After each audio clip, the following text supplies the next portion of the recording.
Hey, again. I'm Tish. Quite fancy meeting you here in this little old place. I'm Tish, and this is Echo Echo. Do you want to get the intro to your video sorted? Oh, how are we going, everybody?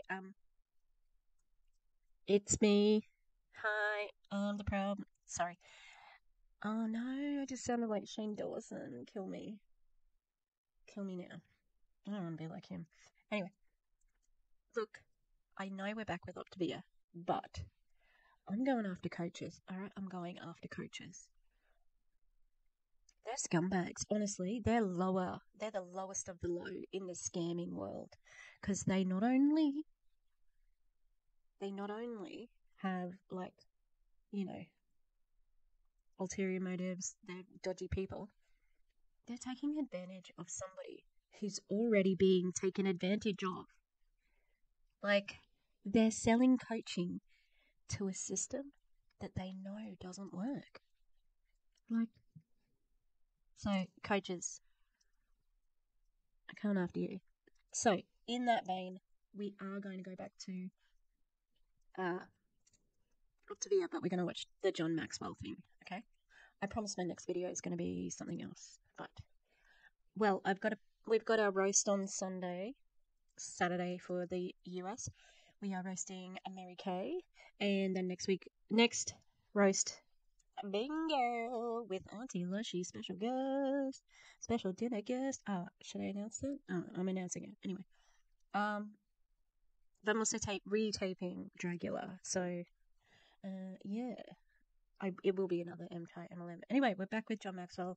I'm eating buns. Let's go. There's an intro. We'll just watch it. Hey.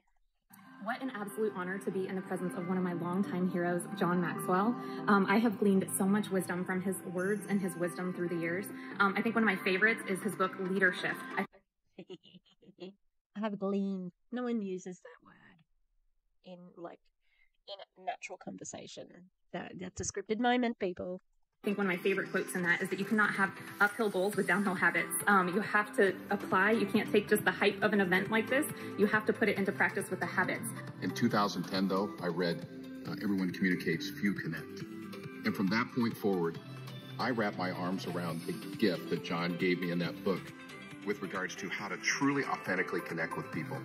We are so blessed to have him here today. My very favorite John Maxwell quote is, "Life is 10% what happens and 90% of how you react to it." Oh my goodness, I love me some John Maxwell. If you knew who he was going to be at this conference.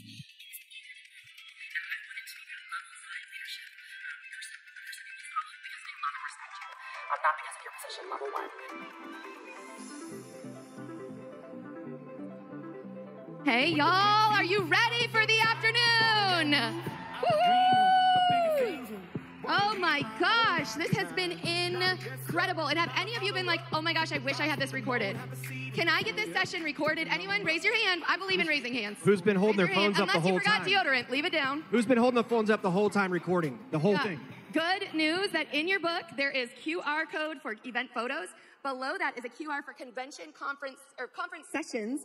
And for $80, you have all of the content library from everything we've done. Everything. So you're like, I didn't get enough notes and whatever. Is that the lady who had the backpack? Is she one of the backpack people? Looks kind of like her, but she's glammed up in this one. No brainer, right? You're people who stayed at... The irony of someone in an MLM saying a no-brainer. Look at these people. Where's my mouse? They're on the right page. They're like, let's have a look, shall we? At home? I don't know. Is that allowed? Sometimes I'm like, that's FOMO. They need FOMO. Let them miss out. Anyway, but at the same time, I'm like, they need this content back. Okay. Can I shift? I'm a high energy. Okay, everyone, be quiet. I'm a mom. Y'all, I need your attention for a moment. I sat across the table from John C. Maxwell yesterday. Why is it not working? And I had a lump in my throat the entire... What? Why did you talk to them like this? Like you have a microphone. What are you talking about? Were people noisy? Yeah, I would have a lump in my throat too, of like trying to swallow, like trying to call him a scammer. Entire time. And tears brimming in my eyes. Because I've been hungry for the wisdom and the voice of a father on earth. And he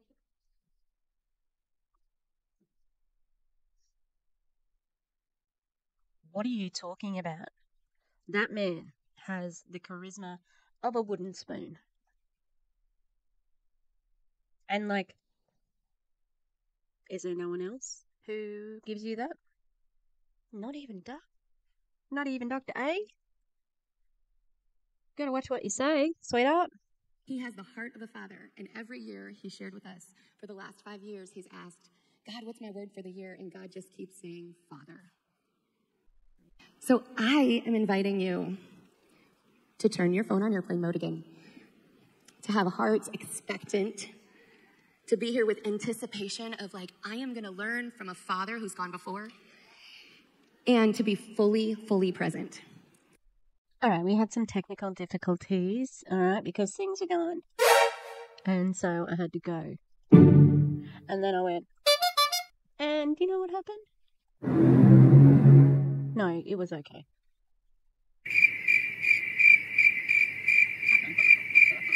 Oh, need to stop. Soundboard's working again. All right, let's have fun. Just have fun with him. Just have fun with him. I will be in that seat. So that is my encouragement for you in this moment, and be prepared to hear from the heart of a father. Thanks, I want dude. to encourage you that you're right where you need to be. You may think, man, I'm so lucky to be in this seat. I'm so blessed to be here today. If you knew the story of how and what happened and what took place to get and invite John here today. Oh, I got the answer to that. I know why John's there. That's why.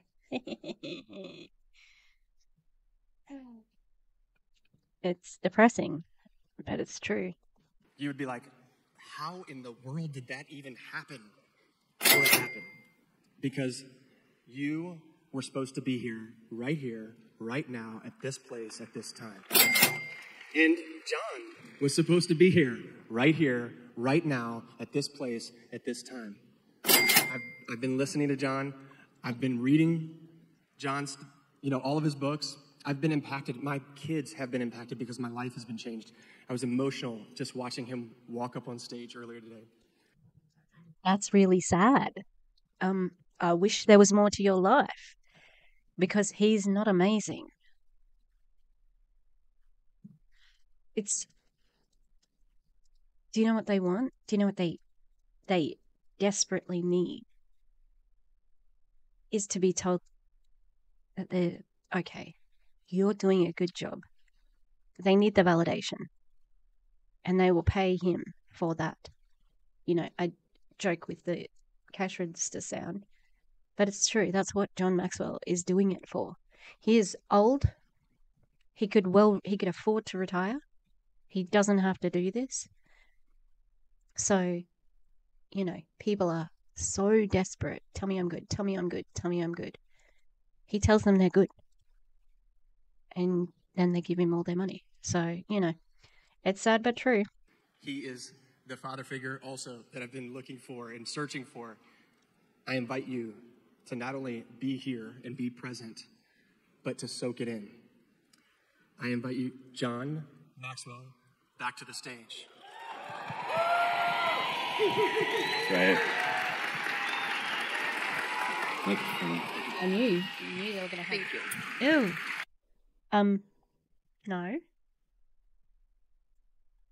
Didn't like that.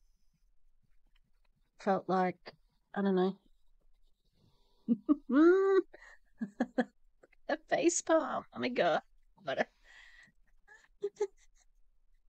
That's amazing. Alright. I gotta take that.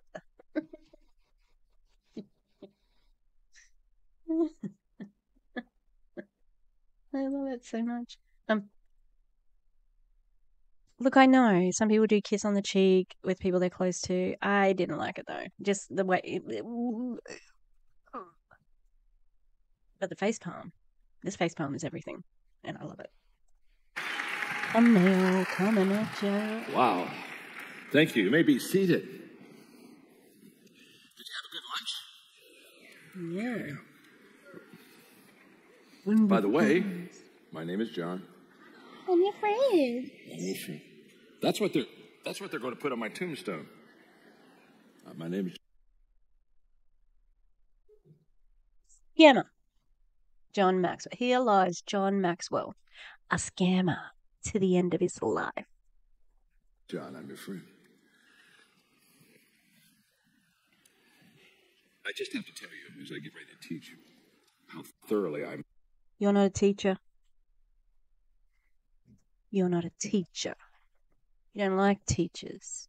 You said we complicate everything. And I said, fuck you. And I meant that. From the bottom of my heart to the top of my bum. I meant it.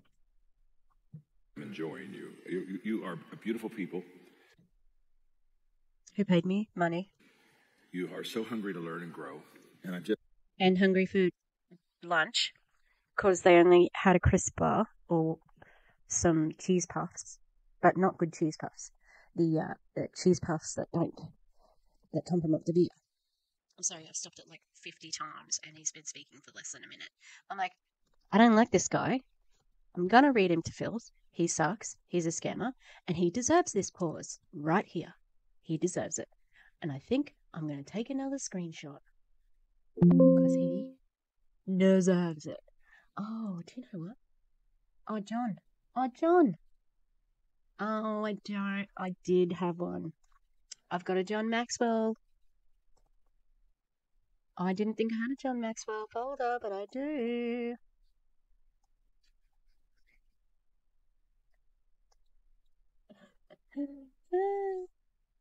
This is got pulled over for a DUI, or not like singing the alphabet, tripping over. All right. I'll let it play for a little bit longer. Hey. I'm just overjoyed, really. Overjoyed by the opportunity to be a part of your life, to pour into your life. And I'm very excited. So many of you became part of the Power 5 resource. It's just going to help you. It's just going to help you so much. I think it's going to help you more, though, hey? If you ever get to come to my home... Now, why would these fucking people come to your home? May I ask that? Because, how much does that cost? Because I bet you it costs a lot. I'm sorry, I've been abusing the cash register sound. I will give it a rest. I'm a liar too. I'm kidding. I'm not going to do it again. That one was for comedy. All right. If it's too far, it's a joke. Okay.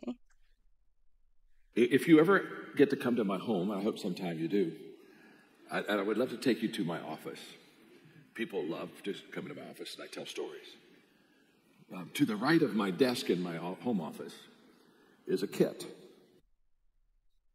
Is, a pile of gold. He's got a pool. It's all filled with coins, like Scrooge McDuck. He swims in it. That would actually really hurt. I don't know. I don't think those cartoons were accurate. Just saying. Just saying.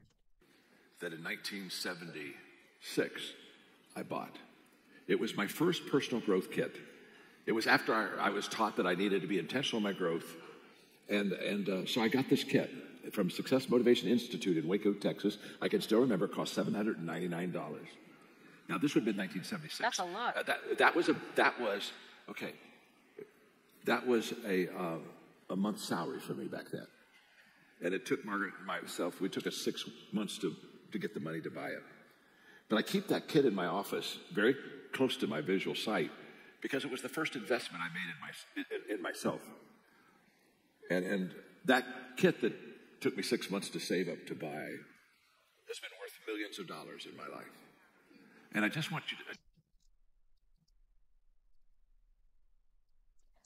Wow.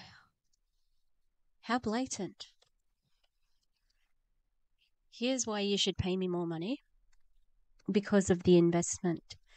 look what I did.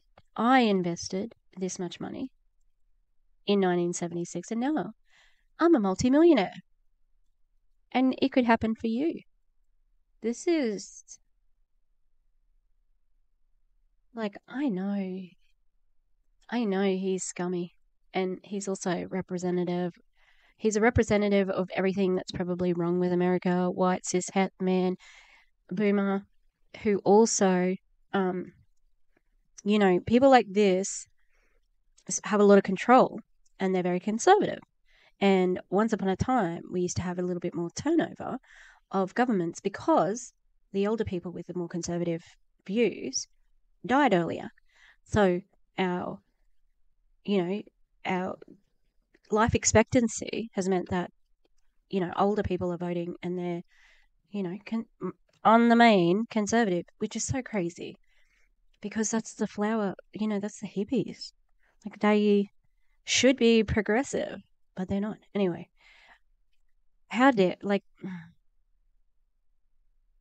this is gaslighting if you think about it. Like, pay me money, it's a good investment because I did that. Ooh. I don't know how I did that. Look, I'm putting a hyaluronic acid. What brand is this? I got it from Kmart. Okay, it's teeny tiny writing. Because, God, what does it say? It's the smallest writing I've ever seen. Australian made. It's called Hydrating Serum Hyaluronic Acid. Because since losing weight, I have actually got quite a bit of, not quite a bit. I've got loose skin under here, and I'm like, what are my options? And hyaluronic acid is what I'm trying first. It's not that much, and for me, it's pure vanity because it reveals my age. I can hide it almost everywhere else. The hands are looking okay, but Wrinkle City. Okay. It's wrinkles, but that's okay. All right. It's all right. I just want you to know that the best investment you'll ever make is in yourself. Because you cannot give what you do not have. Like money? So therefore, you have to grow yourself to grow your team. And the more that you grow, the more you give them capacity to grow. So I'm just excited because they said so many of you are going to be a part of the Power of Five resource. It'll just help you. It'll help you. Okay. Are you ready to go? I'm ready to teach, and I'm going to talk to you in this session about how to receive a return on failure. Okay? And by the way, what I'm about to teach you, I just finished writing a book on this. Okay? I've just finished writing a book. Really? Can you buy this book? This is disgusting. It's not hidden. This is very blatant. Right after Christmas, I said, okay, I'm ready to write my next book. And so between Christmas and about the Super Bowl time probably, I wrote How to Receive a Return on Failure. So this will come out probably in a year from now. It won't come out quickly because it's now manuscript form, but it'll come out. Okay. So take good notes. And here's why you want to take good notes. Take good notes on this teaching. So and then go share it with your team. Just say, let me teach you about how to receive a return on failure. Then when the book comes out, you sit down with your team and say, a few months ago I was with John Maxwell, and I taught him some. You weren't with him. You're watching him from a crowd, like that. You're not with him. Things on failure. That guy took notes, and he stole everything I gave him. Okay, you can become the source. Okay, return on failure. Then when the book comes out, you sit down with your team and say, a few months ago I was with John Maxwell, and I taught him some things on failure. That guy took notes, and he stole everything I gave him. Okay, you can become the source. Okay. That wasn't funny. Like, it wasn't. particularly concerning either. Like, it wasn't one of his more gross statements, but like, do you get really like, I suppose when you're really hungry, you get a bit confused, maybe. That wasn't funny. It wasn't funny, guys. It was not funny. People all the time talk about, I want to receive an ROI, a return on my investment. I want to receive an ROT, a return on my time.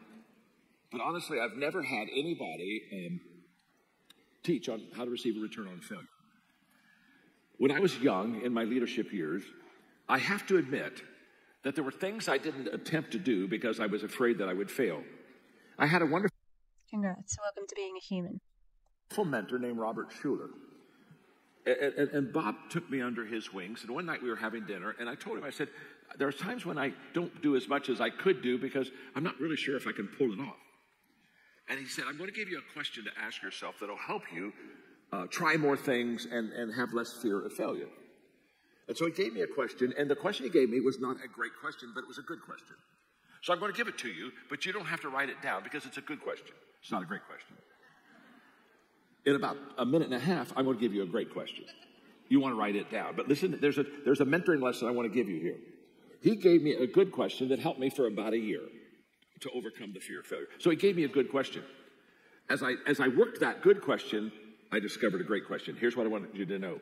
You don't go to greatness immediately. It's a process. If you want to be great at something, you've got to be good at a lot of things.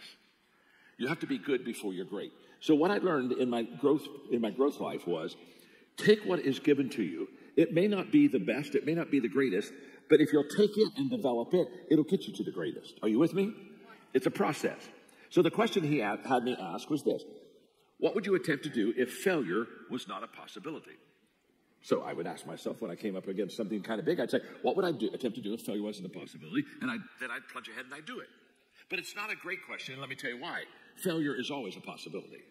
Are you with me? Here's the teaching. If it's not a realistic question, it's not a great question. And so many people, they ask themselves questions that are not realistic.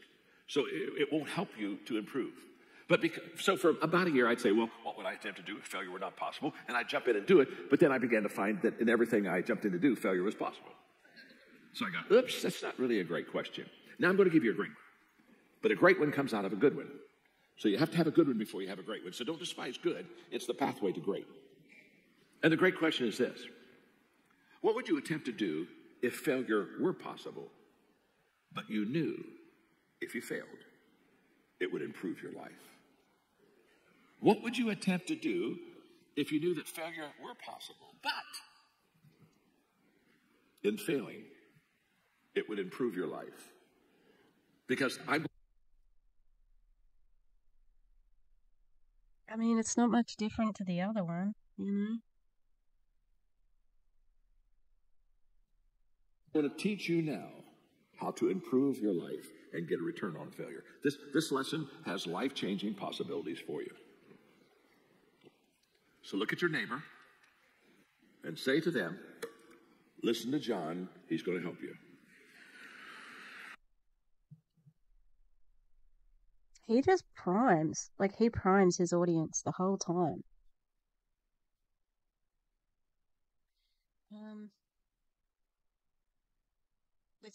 I'm not trying to diagnose him, but it does seem to be, like, a little bit psychopathic, you know? I've been getting back into true crime. Been watching this, channel called Dreading. They're pretty good. And I was just listening on the way home. Went to get my needle today. Oh, still haven't got my car fixed.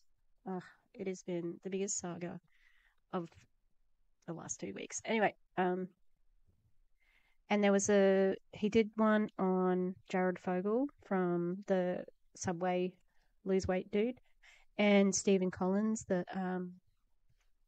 he was the Seventh Heaven dad who was, you know, a pedophile.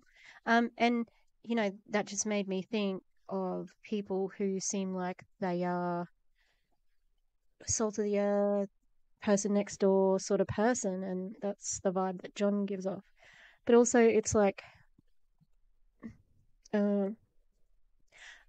narcissists and psychopaths mirror the human experience because they know that that's what they need to do to manipulate people, and also they don't have those emotions in themselves naturally, so that's what they have to do to be a human. So yeah, could be an act. Like, I'm very sad because I made this for Gus, but the G got all squishy. I know Gus would still love it, and I love them, but I want to do a nice one. I did a Tish. The Tish one worked out good. Isn't the black clay amazing? What else did I do? Oh, I did do a. Oh, where's the C? Okay, I did unt, and there's a C. There's a rogue C somewhere. There's a full word. And I did this one, and I put some shiny, sparkly stuff on it. Yeah. Oh, I think that's the C. And the other, I've done a couple of other ones like Goth Baby. Did you see the Goth Baby? Goth Baby is cool.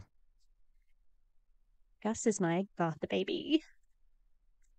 Okay, sorry. I'll keep working on this, and you keep watching. Thank you for putting up with me. I'll tell you what, Minnie Mouse says thank you. This is different Minnie Mouse to the other one. All right. Got 2 Minnie Mouse things in my hands reach. Pretty much at all times, so, you know, I'm pretty cool. What did I do?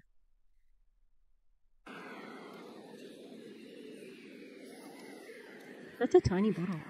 But he's a big man. Okay. Now you have to understand, I excel in failure. This is one of my strength zones, failure. And I've written, with this book, 3 books on failure. I wrote a book several years ago that became extremely popular called Failing Forward.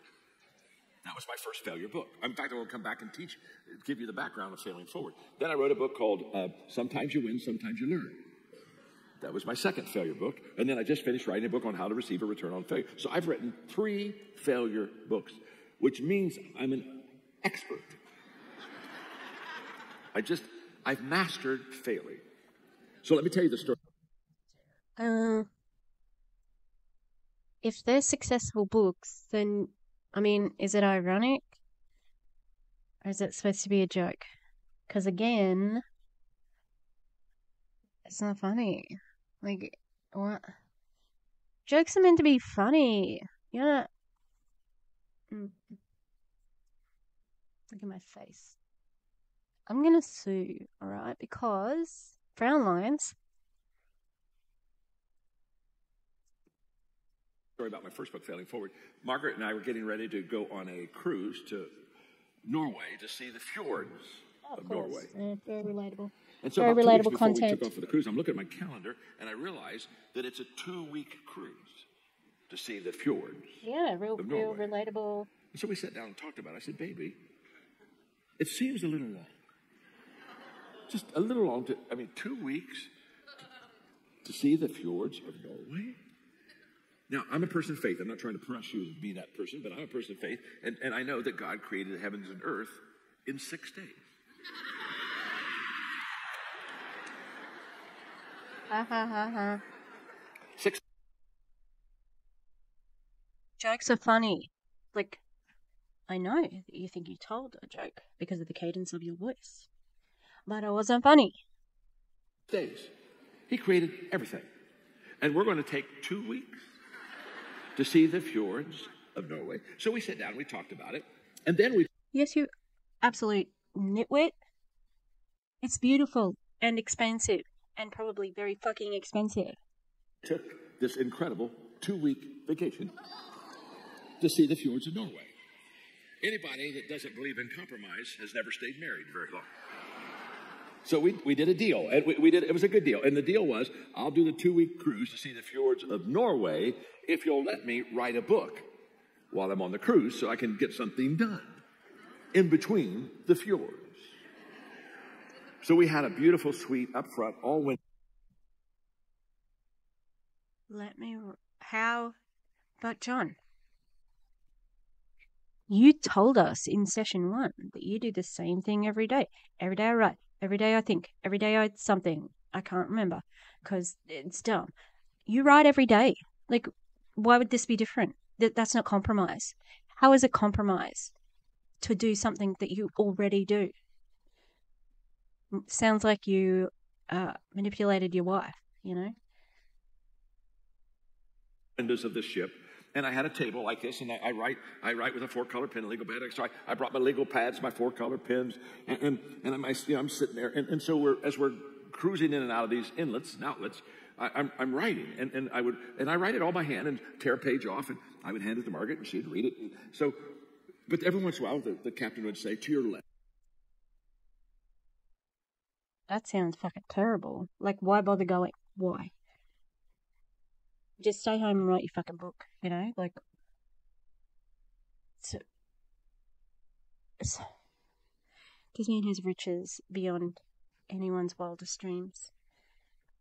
And he had the opportunity to, you know, experience something that is pretty magical.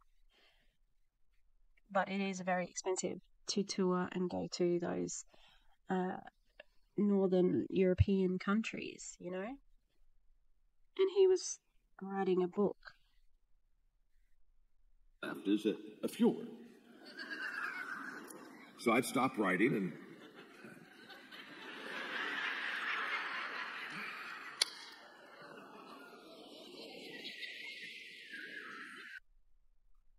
fuck this guy.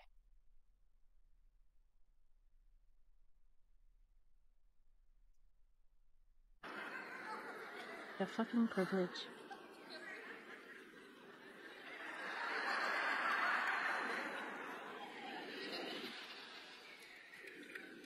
we'd go a little while longer. The captain said, "To your right is a fjord." I put my pen down and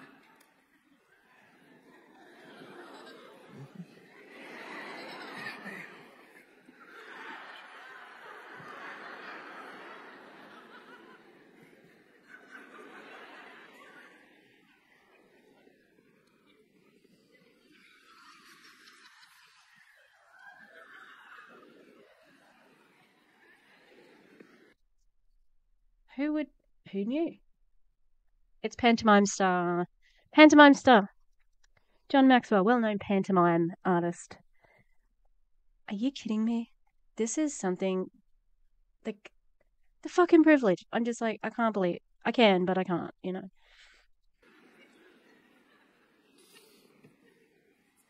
You know what, baby? That fjord looks just like that fjord.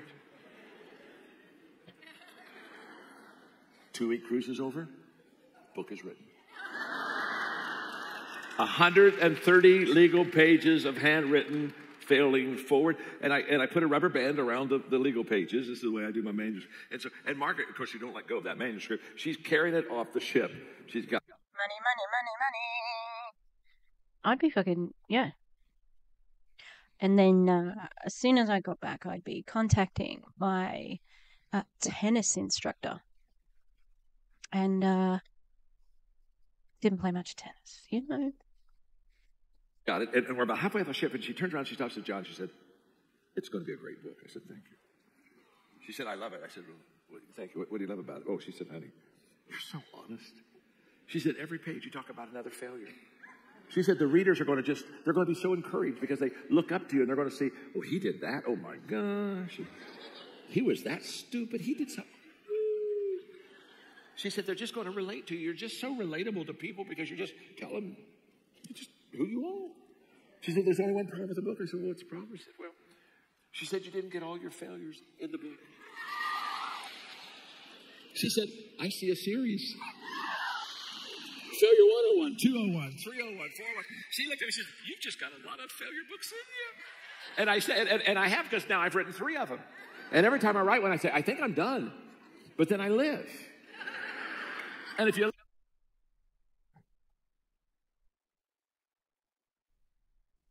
Thea, This woman is having the best fucking time of her life right here. Tia, however, looking down at her phone again. Becca Tinta's watching. Kevin Transphobic. Tinta is watching. Don't know her.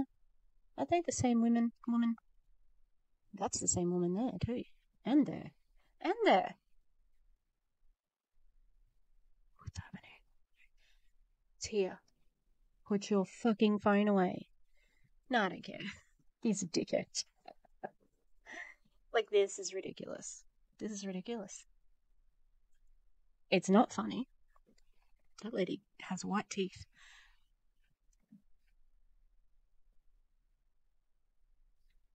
Or maybe I just made a weird noise. Mabel. Mabel. Mabel.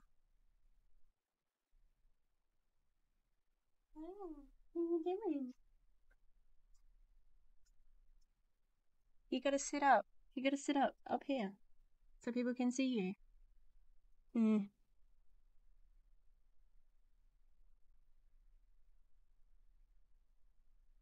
I'm sorry that I take like such big pauses. I am just so. I just. It's incredible. I mean, I'm trying to think. Incredulous. Do you say incredulous? I'm incredulous. Is it a verb? Or is it as an adjective? I can't remember. I'm just. That's it. That's it. My channel name is Echo after all. Tia. Good for her. Where's Doug?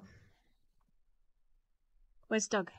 Because, is he supposed to be here?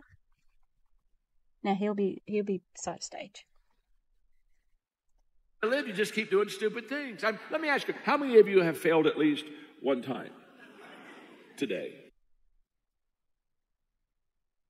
Tia. Oh, look, the Tintas put their head. Yeah, Kevin. Big fail. Transphobic. Failure. Big, huge fail. That's Buck, I think. His name is Buck, and he is here to fuck up your, the rest of the thing that I said before. Haha, I'm a joker. Tia. She's not listening. Where is she? What's happening? Why is she so tuned out? That's weird. Of course we have. We all have failed. The question is never, are you going to fail? The question is, are you going to get a return on your failure? So get ready. I'm going to give them to you right now. I'm going to tell you how to get a return on your failure. Number one, be responsible to properly prepare your people for failure. In other words, if you're a leader, one of the things you have to do as a leader is you have to prepare. She had her head down. I'm sorry, I wasn't really listening to what he was saying. She had her head down that whole time. Tell me you're a bit stressed out without telling me you're a bit stressed out.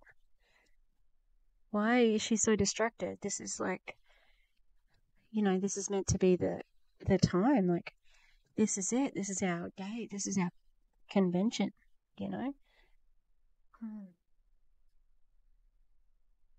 Your people for the fact that in this business, they'll fail. They won't always do it right. They'll mess up. They'll have some bad days. And it's our responsibility to do that because Max Dupree says the first responsibility of a leader is to define reality. It's important for you to, with your new team, when they're coming into the business, it's important for you to let them know it's not easy.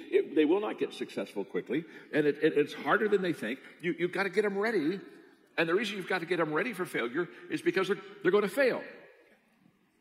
I have a wonderful teaching. I love to teach it. And the title of the lesson is, You're Never Good the First Time. And I love the lesson because it's so true, because I run into people all the time. They'll say, well, I've never done this before, so I'm really working hard to prepare, so I'll do it good. And I tell them, oh, relax. It won't be any good. It's the first time. You're never good the first time. Whoever gave us... I would really hope that anyone who's like a surgeon, they're pretty good the first time. A dentist, I would hope they're good the first time.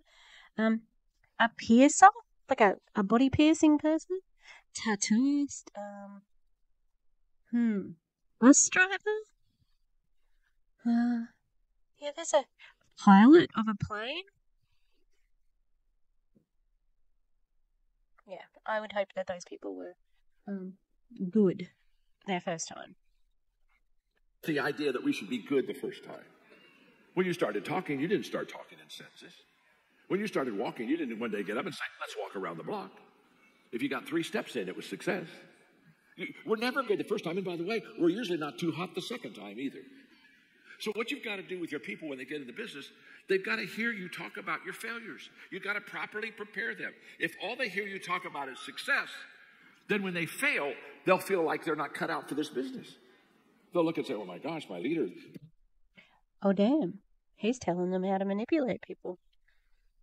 This is emotional manipulation right here. So, John, next book title. Let's have a think about it. Gaslighting your way to the top of the pyramid. It's a bit wordy, I admit. They seem to be doing well, and I've screwed up for the last 3 days. And I'm not any good at this. And what happens is they'll get discouraged. See, you can discourage people with your success. I learned a long time ago. I don't talk a lot about it. If you want to impress people, talk about your success. But if you want to impact people, talk about your failures. And my name is John, and I'm your friend. And I've had a lot of. I've heard that before. This thing of, if you want to, don't talk about your success, talk about your failures, maybe. Have I, am I gaslighting myself?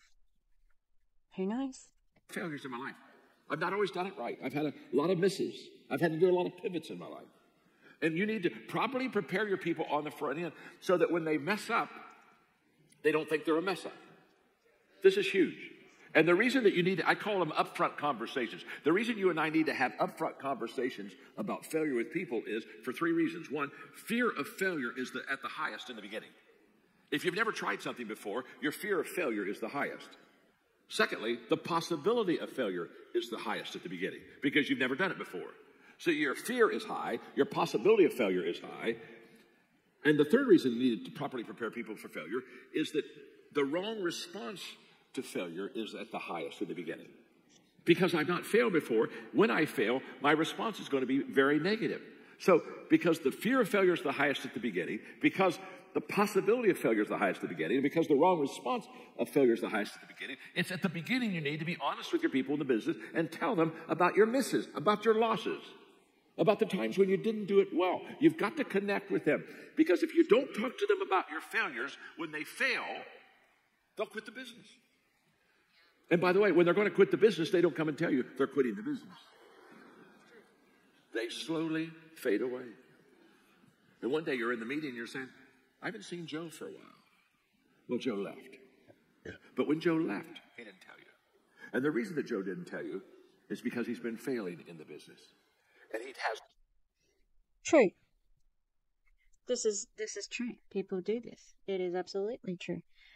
But he is sharing this not because he cares about the person who's failing, but because he wants to give you tips on how to keep the person who's failing. There's no connection with you because all you talk about is how good you are. And you're not that good. Ooh. Doug Wood. Is this you?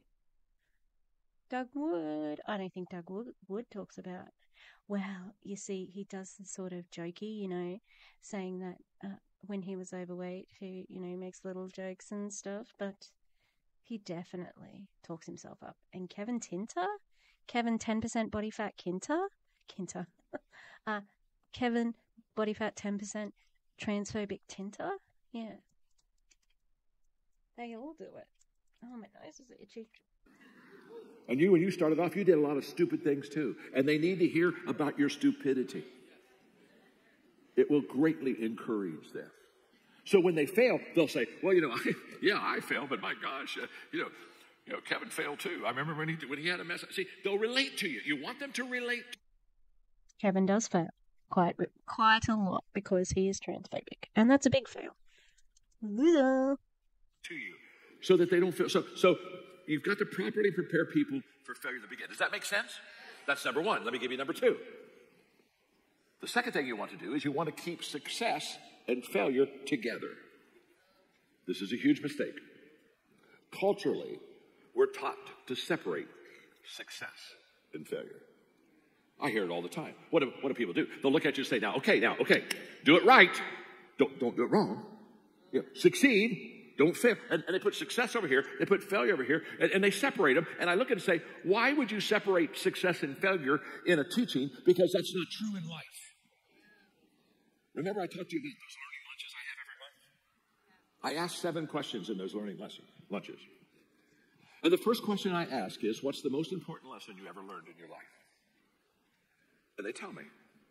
Now, I've asked the question hundreds of times to hundreds of people with different backgrounds. And every time I ask, what's the most important lesson you've ever learned in your life, there's one thing that every response has in common. Whenever I say, talk to me about what's the most important lesson you've ever learned in your life, inevitably, as they're talking me through that lesson they've learned, inevitably, they'll talk to me about a failure, a loss, a problem. They'll say, oh gosh, I almost went bankrupt. Oh gosh, I was working so hard, I lost my marriage. And they'll talk about a loss, a miss, a failure. It's always involved in the greatest lesson they ever learned. Because in the greatest lesson you ever learned, the reason you learn so much about failure is because you're more receptive to learn. That's why Bill Gates said, success is a lousy teacher. It makes people think they can't lose. He's exactly right. Okay, let me get this straight. Being successful is bad?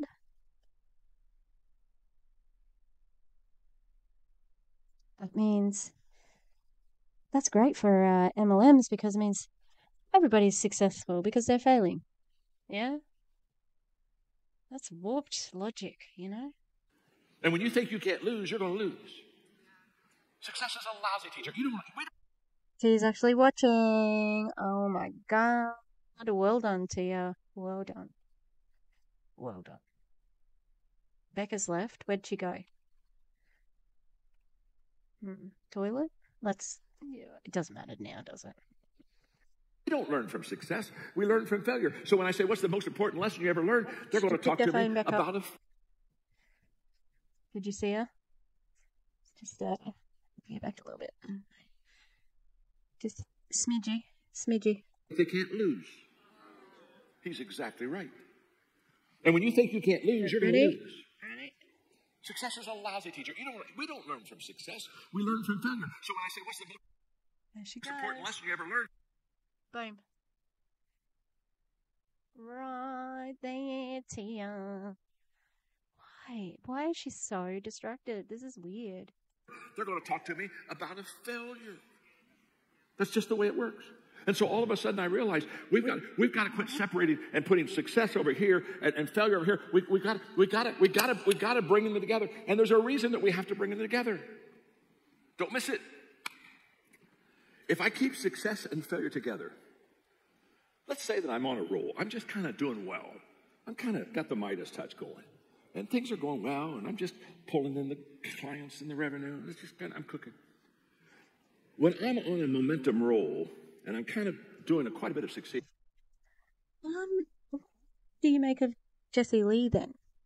Because she talks about how she's the #1 network marketer in the world, even though she's not. She doesn't seem to have that same thing. Oh, by the way, I will be bringing something different to you soon because I'm going to be watching Marina Worries.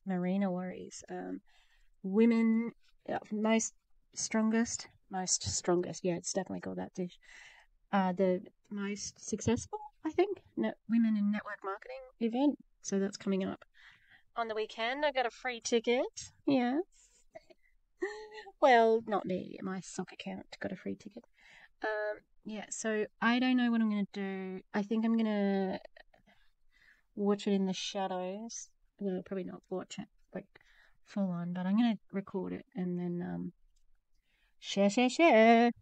I read the terms and conditions today of the thing that I signed to sign up, and I'm like, I think I could still fairly use it. Yeah. I'm using a glove because I don't know, some of the paint I've been using lately is just will not get off my freaking fingers. It's been really, really hard to get. Like, scrub it up. Alright, let's keep going. I need to keep failure right beside success. Let me tell you why. If I Oth baby's only Oth baby now. The G broke off. Oh no. Oth baby. Oh, my hands are. The G is so hard to make. Like, seriously. If I keep failure beside my success, it will teach me humility. And humility is the most important trait of a successful person, because a humble person is a teachable person. The thing that impresses me so much about your company and about your leaders is their humility and their vulnerability.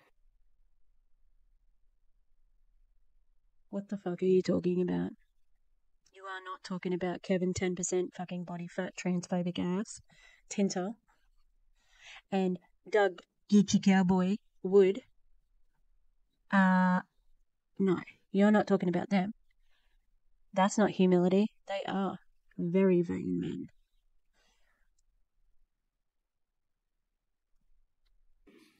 And their willingness to say, well, we haven't always done it right, and we're still learning, and we're still growing, and we still have questions. You see, if I keep failure right beside my successes while I'm succeeding, I'll still have humility.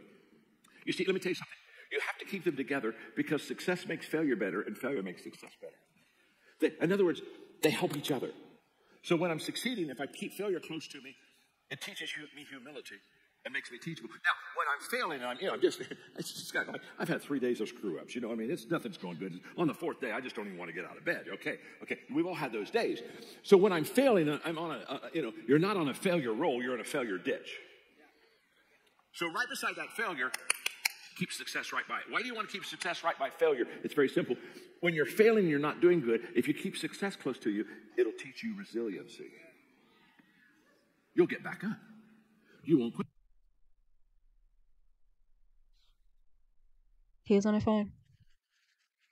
This is the most interesting part of the John Maxwell speech. Seeing when Tia's using her phone. That's a pretty colour. Quit. You say, well, it's not going well, She but I'm looked going up. to get back up. And failure with success teaches humility, and success with failure teaches resiliency, and they're both very essential to you doing really well. So you want to keep them together. Does that make sense? I was doing a Q&A recently, and in the Q&A, somebody asked me the question. They said, "When's the last time you failed?" And I just said very quickly. I didn't even have to think about it. I said, "Well, within the last week or two." And they kind of looked at me a little startled and said, "Really?" I said, "Yeah, I'm certain within the last couple weeks." And then they said, "Well, what was your failure?" And I had to think about it. In fact, I got a little embarrassed because I said, "Well, give me a moment. I got to remember it." And I pulled it out. I said, "Well, 8 days ago, I did this." Now, why was it hard for me to have to think about a failure that was only 8 days old? Don't miss this. Because you're an old Let's say man. they would have asked me, "Could you tell me the last time you succeeded?" I would have said, matter of fact, within the last couple of weeks. And then if they said, "Well, what was that success?" I would have had to stop and think about what the success was. Don't miss this. When you keep failure and success together, your failures aren't near as bad as they used to be. And your successes aren't near as great as they used to be. They level each other out, which allows you now to live a very consistent, effective life. They just even each other out. So, properly prepare your people for failure, because they're going to fail. And you don't want them surprised. And secondly, keep failure and success together. Now, how are we doing? Are we good here? Are you learning something? Look at your neighbor and say, "I'm learning something." Go ahead and tell them now. I'm learning something. I'm learning something. That's perfect for network marketing, because of course you're going to train your people to expect failure, because it has a 1% success rate, John. Look back at your neighbor and say, "Not near enough yet." Oh, Lord. You got a long way to go. I'm going to move myself. Oh, yep. Eyes down. Damn it. That's too far. And secondly, keep failure and success together. Now, how are we doing? Are we good here? Are you learning something? Look at your neighbor and say, "I'm learning something." Go ahead and tell them now. I'm learning something. I'm learning something. Look back at your neighbor and say, not near enough yet. Oh.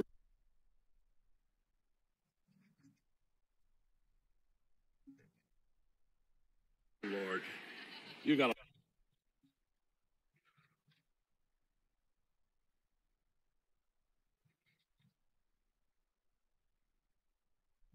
a long way to go.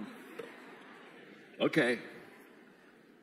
By the way, I would almost guarantee you never heard anybody teach you to keep success and failure together.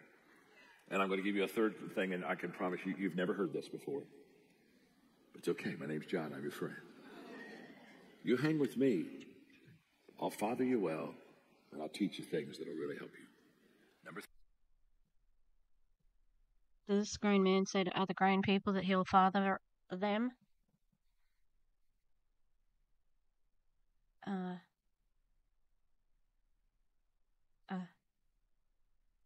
Kristen Stewart, Bella as Bella. No. You know that one that she does in Twilight? No. No, John, please stop saying creepy stuff like that. Please stop. I think I'm going to have to do a two-parter because it's nearly 10 o'clock and I'm tired. 3, understand the difference between good misses and bad misses. This is meant to be revolutionary.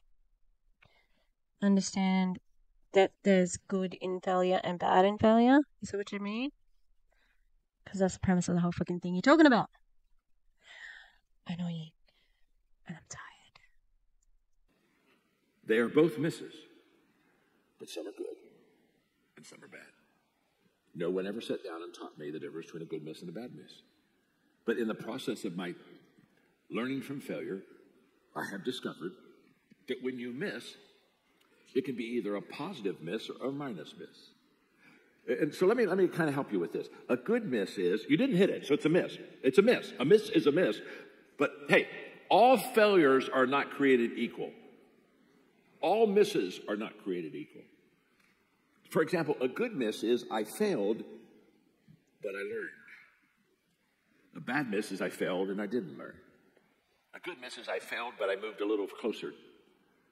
A bad miss is, I failed and I moved a little further. Are you getting the idea? You're going to get the idea right now. Are you ready? A good miss is when I make adjustments. A bad miss is when I make excuses. By the way, you can go from failure to success in life, but you can never go from excuses to success. I've never known a person that makes excuses for their outcomes and their behaviors. I've never known a person who makes excuses that became successful. And by the way, the best excuse is the worst excuse. Because when you give a good excuse, you believe it. You just believe it. You just actually think that stupid excuse you have is a real reason why you didn't succeed. See, if it's a bad excuse, even you know it's a bad excuse. You tried to fly it and it didn't fly. Okay, well, all right. But when you really think you have a good excuse, you think it's a good excuse. And when you think it's a good excuse, it's a horrible miss. Because now you buy it. I know people who have bought into good excuses and their life has been pathetic because they excuse themselves from the reality of doing the right thing. You know what? You don't get to maybe come face to face with failures. Like, you know, it could be an opinion of that someone has of you that you dispute, or you've cut off communication with them and whatever. Like, you don't have to, you know, face that to be successful. I hope that makes sense. As I said, I'm tired. I'm going to stop soon. So a good miss, you make adjustments. A bad miss, you make excuses. I'm going to read something to you called Portia Nelson's autobiography in 5 short chapters. Now, this will take 2 minutes. But I have used Portia Nelson's autobiography for 20 years because I think it's one of the greatest teachings on good misses and Okay, she's looking at the camera. bad misses. In fact, the reason I'm going to read it to you and give it to you is when I'm done in There we go again.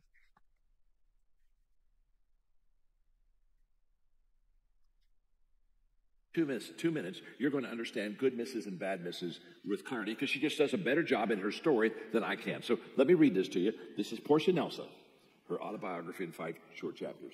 And by the way, as I read the chapters to you, they're only a couple of sentences. I want you to ask yourself, now, was that a good miss or was that a bad miss? And at the end of these 5 short chapters, you'll have the answer. Are you ready? Chapter 1. I walk down the street.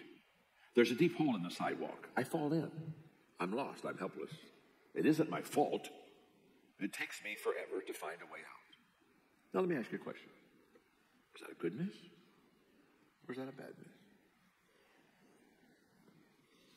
How many of you think it's a good miss? How many of you think it's a bad miss? How many of you don't think? I don't think it's remarkable by any means. Tia's not looking down at her phone, but she has it. I pulled a face on that one. Oh. Okay, I'm going to help you with chapter 1. I'm not going to help you with any of the other chapters. I'm going to help you with chapter 1. We don't know if it's a good miss or a bad miss. And you know why we don't know? You never know if it's a good or a bad miss when you have the miss. Because the good miss or the bad miss isn't what you did. It's the response to what you did. The response is always the determining factor if it was a good miss or a bad miss. So when I do something wrong, if I make adjustments, my response was a good miss. Are you with me? If I make excuses, my response. So it's in the response that you discover whether it's a good miss or bad miss. So in chapter 1, we don't know because Portia walked down the street and fell into a hole and she was lost. It took her a long time to find her. She had a failure, but we don't know whether it was a good miss or a bad miss. Make sense? Okay, now the next 4 chapters, I'll read them quickly. I won't stop. Just ask yourself if it was a good miss or a bad miss. Chapter 2. I walked down the same street. You were using someone else's book to teach? Is that what's happening now? Is that the good miss or the bad miss? There's a deep hole in the sidewalk. I pretend I don't see it. I fall in again. I can't believe I'm in the same place, but it isn't my fault. It still takes a long time to get out. Chapter 3. I walk down the same street. There's a deep hole in the sidewalk. I see it's there. I still fall in. It's a habit. My eyes are open. I know where I am. It is my fault. I get out immediately. Chapter 4. I walk down the same street. There's a deep hole in the sidewalk. I walk around it. She wasn't on her phone then. What did they were passing around something? Food maybe? Chapter 5. I walk down another street. Isn't it obvious? I walk down another street. Good miss. Good miss. It's not going to happen again. It's a good miss. Okay, number 4. Okay, okay. We're still learning how to get a return on failure. 3 things. I'm giving you number 4 now. Are you ready for it? Okay, now. Number 4, embrace hard. Embrace hard. In other words, if you're going to get a return on failure, you have to understand something. Life is very difficult. It's not easy. Not for you, motherfucker. Very fucking easy for you, white cis het man, religious, Christian, conservative, in the 1% in America. Life's very fucking nice for you, you know? Also, when he said embrace hard, like that's just priming people to be ripped off by network marketing, you know? Like, that's all it is. This is all.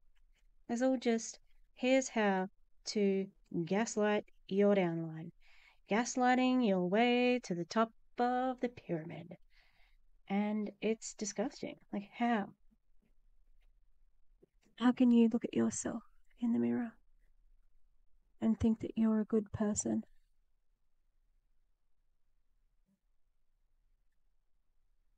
You probably don't think you're a bad person whatsoever.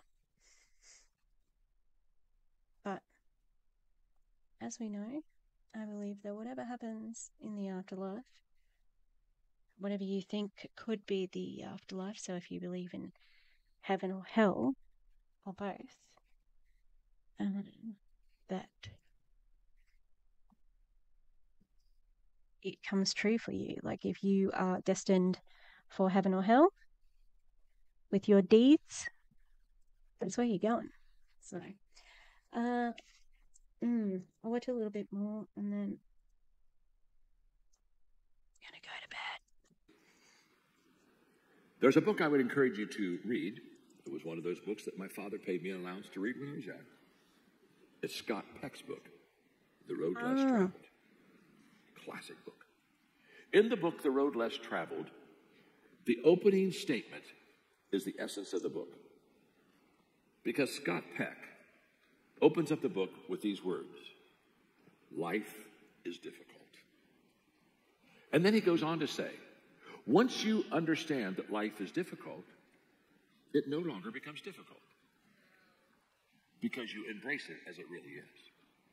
But then he teaches, if you don't buy into life is difficult, life will always be difficult for you because it will surprise you and disappoint you. The way that I teach The Road Less Traveled, life is difficult, embrace hard, all that stuff, is this. Everything worthwhile is uphill. It's all uphill. If you have a dream, can I tell you something? It's an uphill dream. There's no such thing as a downhill dream. There are downhill nightmares. That's interesting coming from somebody with so much privilege, you know? Like, you still think that you have all of this struggle in life, but like, trans women of color, most disadvantaged people on the planet, they've got a considerably larger hill to climb up than you. You got one of those, that elevator chairs that sits on the edge of the stairway. Disgusting. But if you have a dream, it's uphill. Everything worthwhile. Listen, if you've built this business, it was uphill all the way. Hey, if you've got a marriage that's hanging in there and you've had it's uphill all the way. It's all uphill. It's all uphill. Understand? It's all uphill. Everything worthwhile is uphill. Embrace hard. Embrace it. This is life. It's uphill. I'm sorry. I meant to also say that Heidi Powell, she used to use that hard, like, oh, I'm going through the hard at the moment. It's the hard. And that would be when Dave would go back home and she'd be left alone. I'm like, this is the hard, and I'm embracing the hard. So I wonder if she's done some John Maxwell stuff. All the way. She's pushed my dad. Now here's the problem.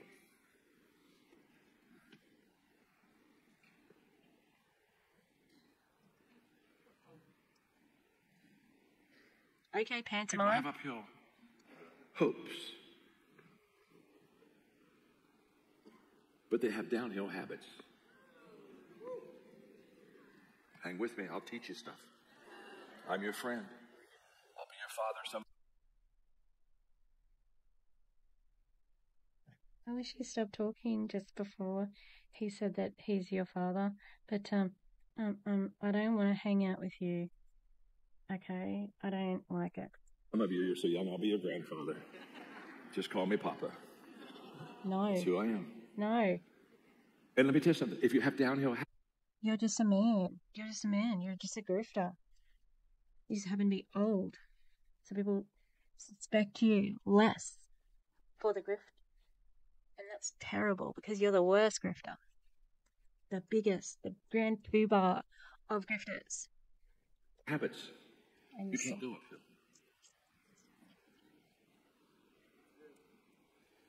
And one of the downhill habits that people have is gotta move myself. Gotta move yourself with the music. Move it. Ooh! Hang on, I need to go back a little bit, teeny bit.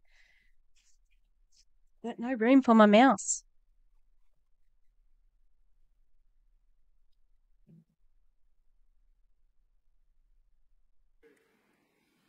And one of the downhill Boom. Got her. habits that people have is life should be easy.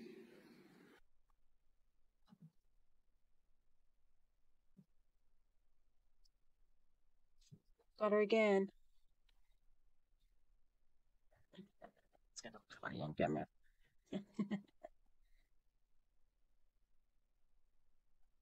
Basically, every time we pan to here, she's looking at her phone. Oh, Becca's back. They holding hands? Nice. No, I'm not going to humanize them.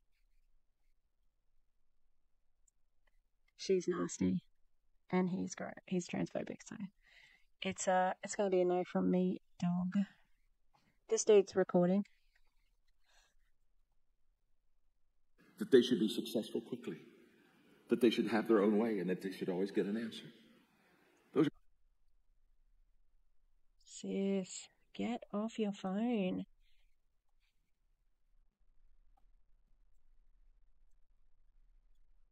Like, I'm recording this, obviously.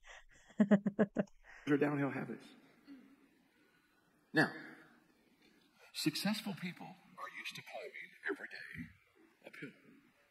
So if you see a successful person interviewed and somebody asks them, how did you get to the top of the mountain? You never hear or see a successful person when somebody says, how did you get to the top of the mountain? You never see that successful people look at it and go,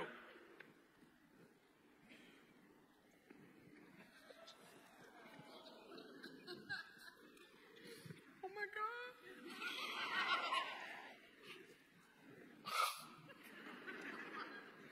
God. I had no idea. I just woke up and here I am on top. This is huge. That person didn't climb a mountain. They took drugs. Trust me. If you're on top of the mountain, you know exactly how you got there. You know exactly, because it was uphill all the way. It wasn't easy. It wasn't fast. It was very difficult. It was very hard. It took more time than you wanted to. And it was an amazing amount of effort. And there was a lot of pain involved in it. That's uphill climbing. And by the way, no one has ever drifted to a desired location.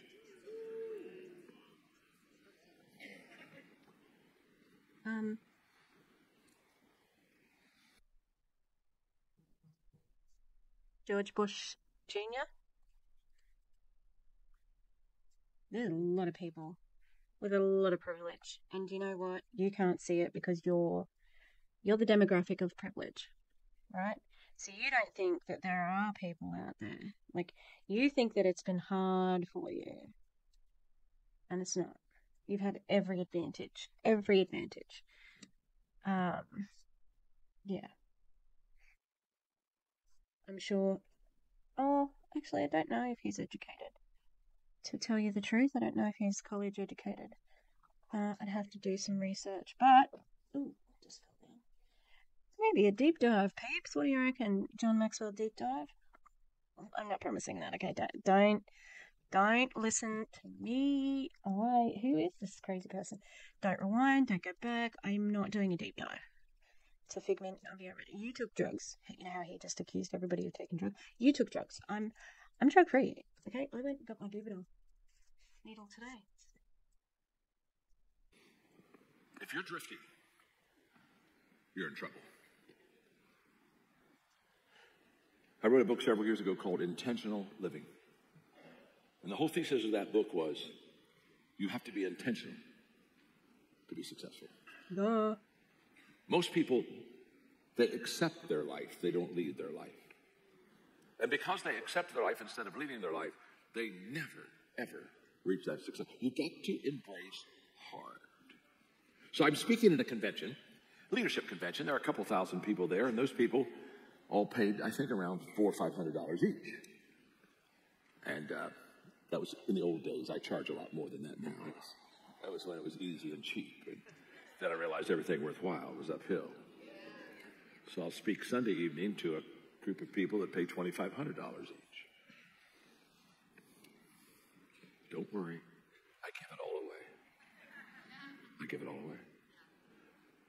See, I think that God will give to you what he knows will flow through you. Fuck off. You have a jet. You just told us about a privileged AF fucking cruise you went on, where you had the best seat in the house and you still wrote a fucking book. Best-selling novels, not novels, best-selling books. Like, you charge a lot of money to speak. You have money, and you've got a non-profit, so you make money. Fuck off with that. That's a fucking lie. Yeah, he might give it away, but you can bet your bottom dollar that it's tax deductible and he gets it back and la la la la. You know what? Yeah, God does like charity, but the Bible also says you're not supposed to tell everybody. It's not very humble, is it now? Alright, I'm going to stop there for tonight. And I'll be back tomorrow. Hopefully, my car will be fixed. Fucking uphill battle. Let's manifest some brake pads. The brake pads are actually already in the shop, so woo, done. Manifest them going on the car. Okay, that's gonna be it from me tonight. See you tomorrow. Come back. I am ready to go. He's just talked about how he gives all his money away, and I don't believe him, and also think he needs more hubris. No, less hubris. Hubris is pride, I think. Anyway. Go. I give it all away. Sure. See, I think that God will give to you what he knows will flow through you. I give it all away. I give it all. Every year, I raise my standard of giving. Yeah, every year. Now, if you want to raise your standard of giving, you got to get some money. Do you understand that? So I got a lot of money. I just don't keep it. I just pass it on. It's called significance. I wish I had time to talk to you. My financial theme is, do your giving while you're living so you're knowing where it's going.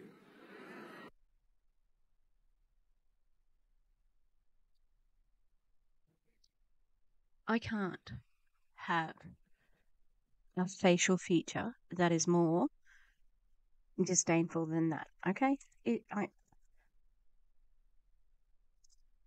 No. Alright? You're not compassionate, and you said, oh, I wish I had more time to talk to you. Funnel. This is a funnel to get them to pay for more coaching. This is what it is for him. I bet Tia and Doug are affiliates to his programs, and so they get a cut of it too. So of course he's going to be here. Because it's not just this gig of whatever he charges now to make it a big deal out of it. Oh, I charge more now. It's residual. No, he has to work for it. So it leads to more business for him, which is just gross. He is gross. I could teach you hours on how to raise your standard of giving. I bet it. Last And charge year, you. I passed the 4 million mark. Just keep climbing. You see, I'm a river, not a reservoir.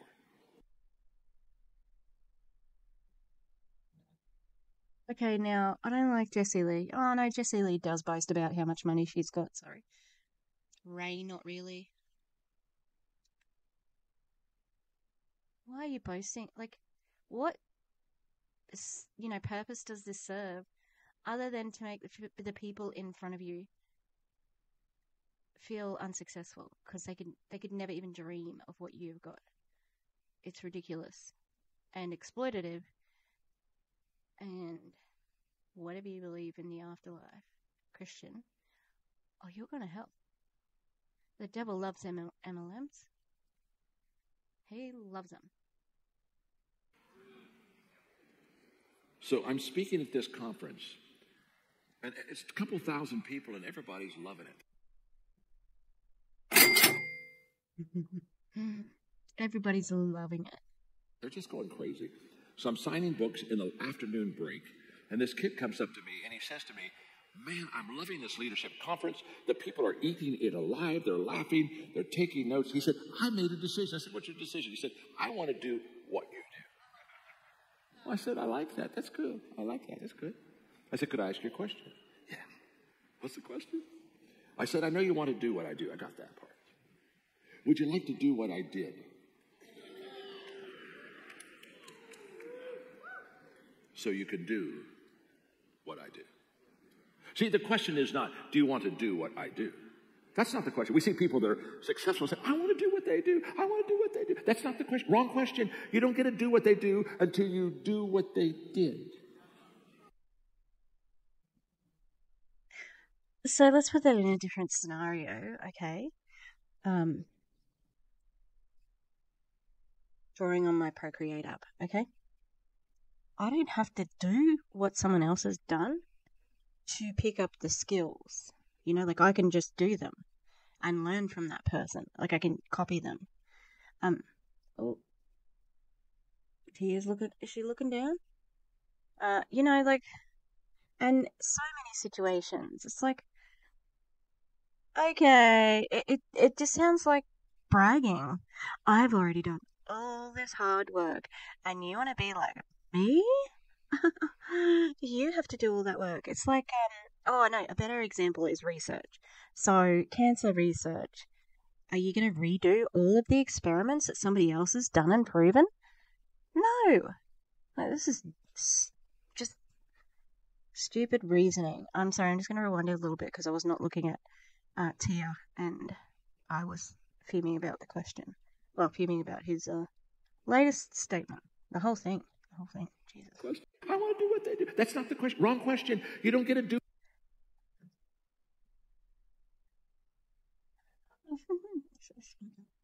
So you can do what I do. See, the question is not, do you want to do what I did? And I do what you do, and we do. Successful. We do. Yeah, she's using I want to do what they do. I want to do what they do. That's not the question. Wrong question. You don't get to do what they do until you do what they did. The did comes before the do. Of course you want to do what they do. Awesome! Dude, thank you so much for explaining past and present tense. Like, good. Thank you. Really important skills. Oh no, I didn't save the one before. She's full on. This woman. But they didn't get to do what they do by doing what they do. They got to do what they do because they did what they did so that they could become the person that could do what they do. Don't miss this. Don't miss this. This is huge. So we want to do the do, but we don't want to do the did. No. Shut up. This is dumb. This is so stupid. You gotta be fucking kidding me. This is so dumb. He's dumb. I can't listen to the fucking doo-doo again. Fuck off with the do and the do and the do-do. I just wanted this. Tia on her phone again. I think I've called her like 8 times now. 8 times.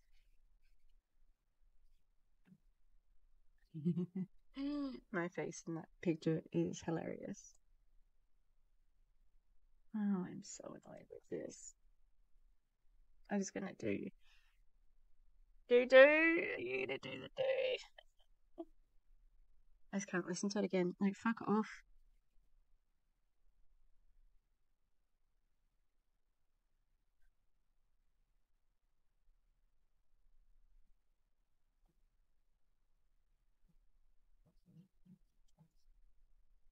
Turn the sound back on now.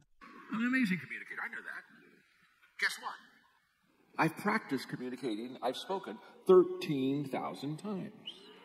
If you speak 13,000 times, you'll become an amazing communicator too. In fact, if you've spoken 13,000 times and you're not any good, you're in deep weeds. So of course I can get up and teach and enjoy myself. I'm having a time. There's no nerves here. I'm loving you. You're loving me. We're having fun. But see, the reason I can do this today is because I did yesterday. I did 1,000 times. I did. 2,000 times I did, and 3,000 times I did, and I did 4,000, and I did 5,000, and I did 6,000, and I did, and I did, and I did, and did, and I did. Did I tell you I did? And now I do. Let me put it this way. If you don't do the did, you're in deep doo-doo.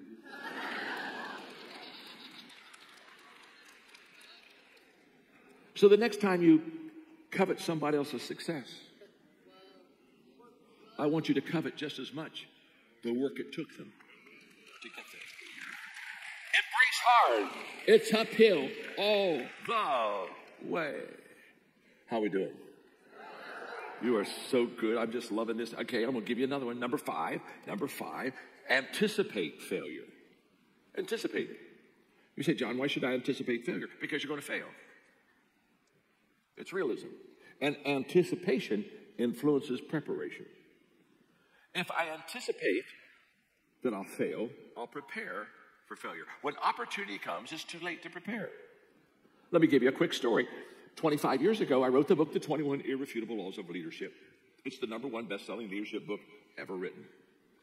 When I wrote the book, we went on a book tour. We got a private jet, and we did 3 cities a day. And in 1 week, we did 21 cities, 21 laws. Started on the East Coast, closed out on the West Coast in San Diego. By the time I was on the West Coast, the book was already a #1 bestseller, and it was a bestseller for months and months and months. In fact, the book today sold millions of copies. The book today sells as many books today as it did when it came out. It just has legs. It just keeps on going. It's the Energizer Bunny.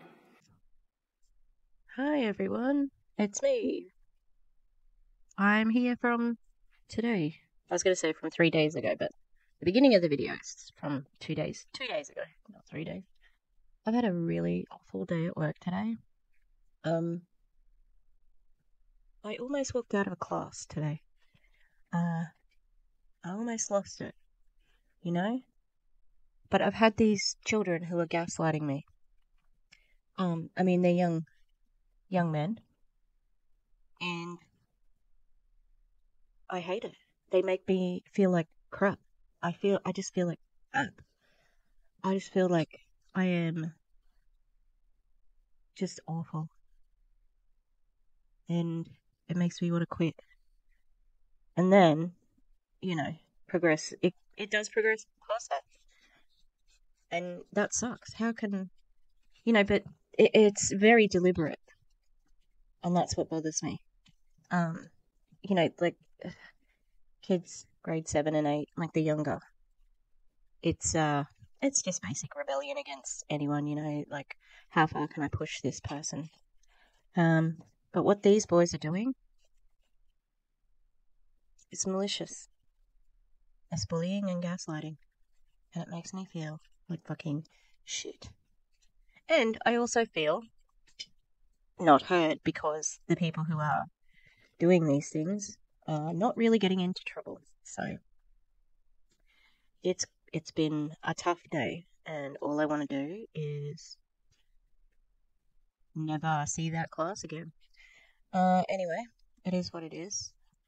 Just, the thing they do is they niggle at me, right?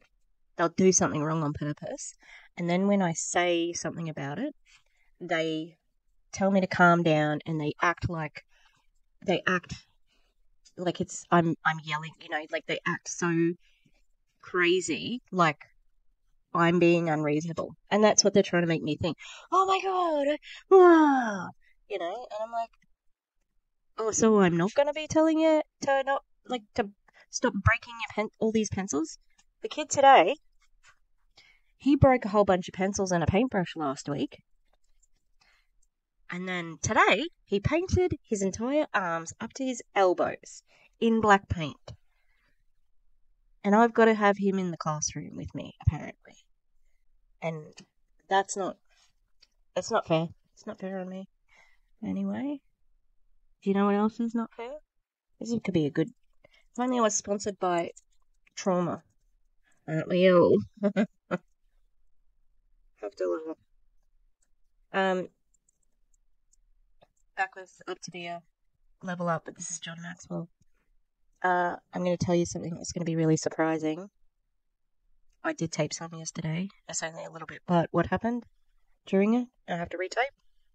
I fell asleep. One day, maybe, if I ever get members or Patreon. No, that's too embarrassing. That's so embarrassing. It's a really personal moment. Like, I see it and I'm like, ooh. Alright. Make me smaller. I've got to clean. I'm putting something down on my desk.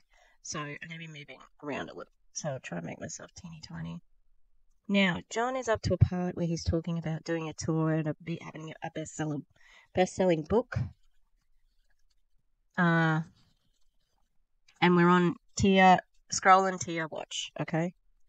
All right, well, let's do it. And we're just about 100 feet from the ground, and we hit a wind shear, and all of a sudden the plane drops straight to the ground. And I thought, and we didn't hit straight on the runway, we hit crooked, like this on the runway. And the first thing I thought is we're going to flip, and I'm going to die. And it's not good timing to die when your book just hit the bestseller list. Wouldn't that be a good time to die? Because there's only people that buy it in pity.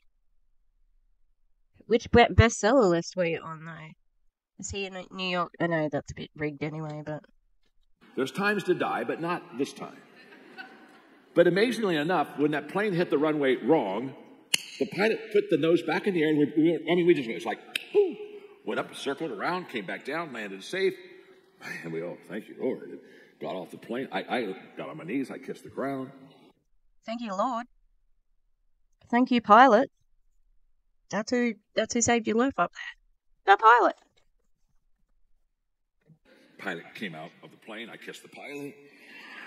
And I looked at him and I asked him, I said, let me ask you a question. This is huge.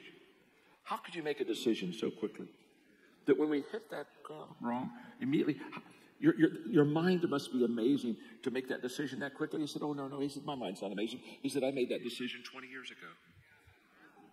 Because when I decided to be a pilot, I asked myself, what could go wrong?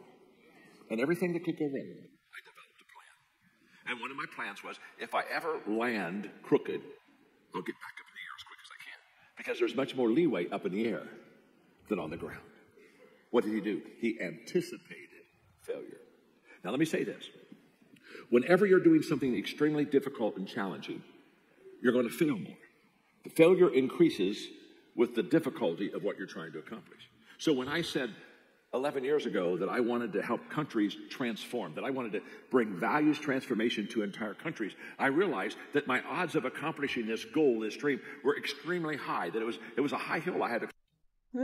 I wish it was a higher hill, though, and that you didn't have all this fucking privilege, so that, I don't know, you, generic white cis-het man, can just walk in and put in programs based on your ways of life. There's like one dog barking at the moment, and I want it to stop. In fact, the last time that a country had a transformation of the country was England in about 1822, when they abolished slavery. It's a long story of John Wesley and Wilberforce in Parliament, not going into the story, but it's the last time a country was transformed. So it's been a couple hundred years, and so I thought I would like to be catalyst, and through my... Now, I have actually knocked over my paint water before. Twice on stream. In one stream. And it just fell over again. But it popped back up, so I think all the water's still in there. That's what I'm going to pick all the other things up that fell down there. My non-profit organization that so many of you so wonderfully, generously gave to, I said, I want to bring transformation to the country. Now, here's what I want you to catch. If you have a humongous dream, there's going to be a lot of failure. You've got to anticipate this will not be easy. Does that make sense? So, here's how I anticipate failure, and this is my mental preparation. I'm going to give this to you in 2 minutes. It's worth its weight in gold, because the next time you get into a tough situation that's very difficult, I want you to think of these three things that allow me to go through a lot of stuff to get to the other end. So my mental preparation includes three things. Number one, I will keep moving. What do I mean by I will keep moving?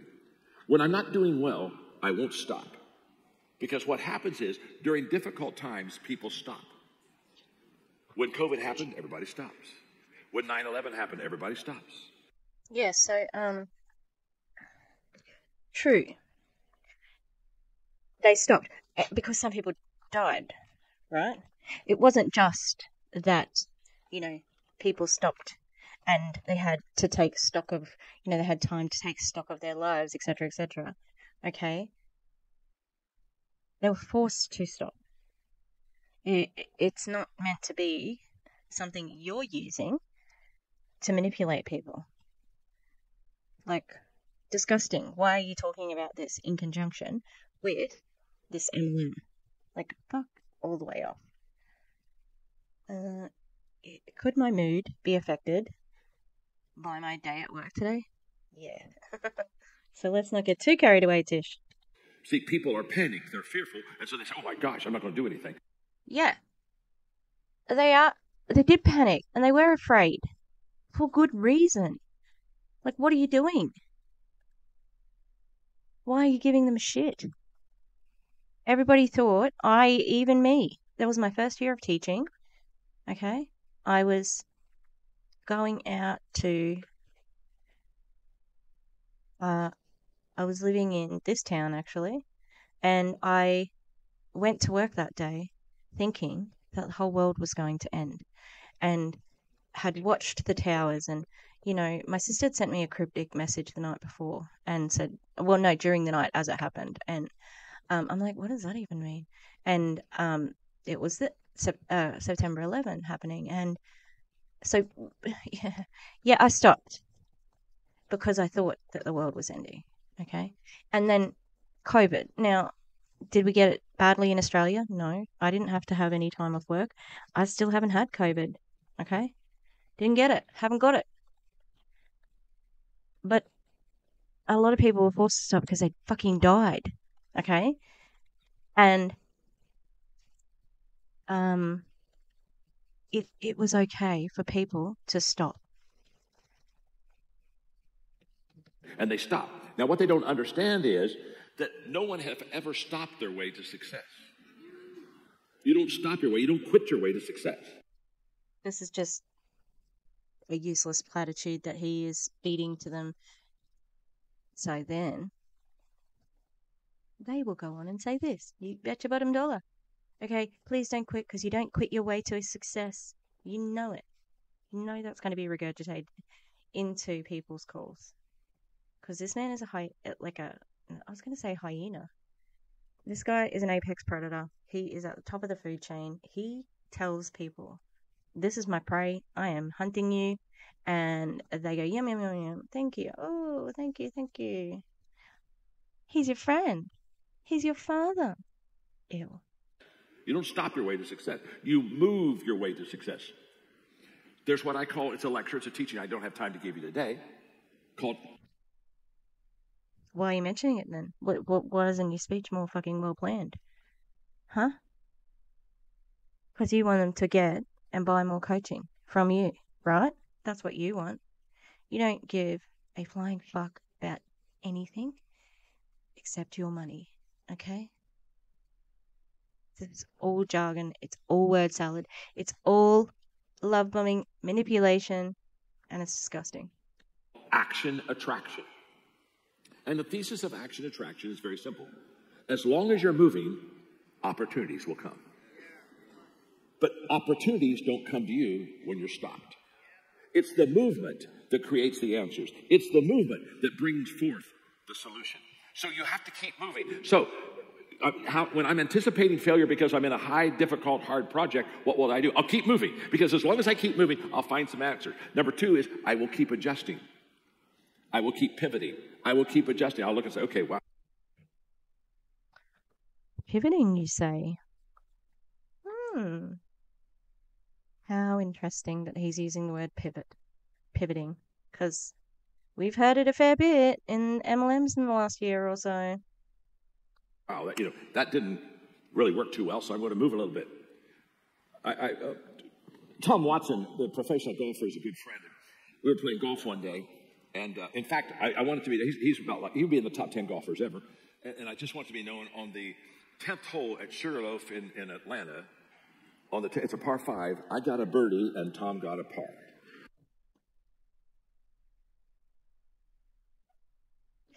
Just get on with it, dickhead. Jesus. It's a fact. It's just. Oh, I am so good at go. It's a fact. Stupid. And what does it prove? It's just for you to Skype.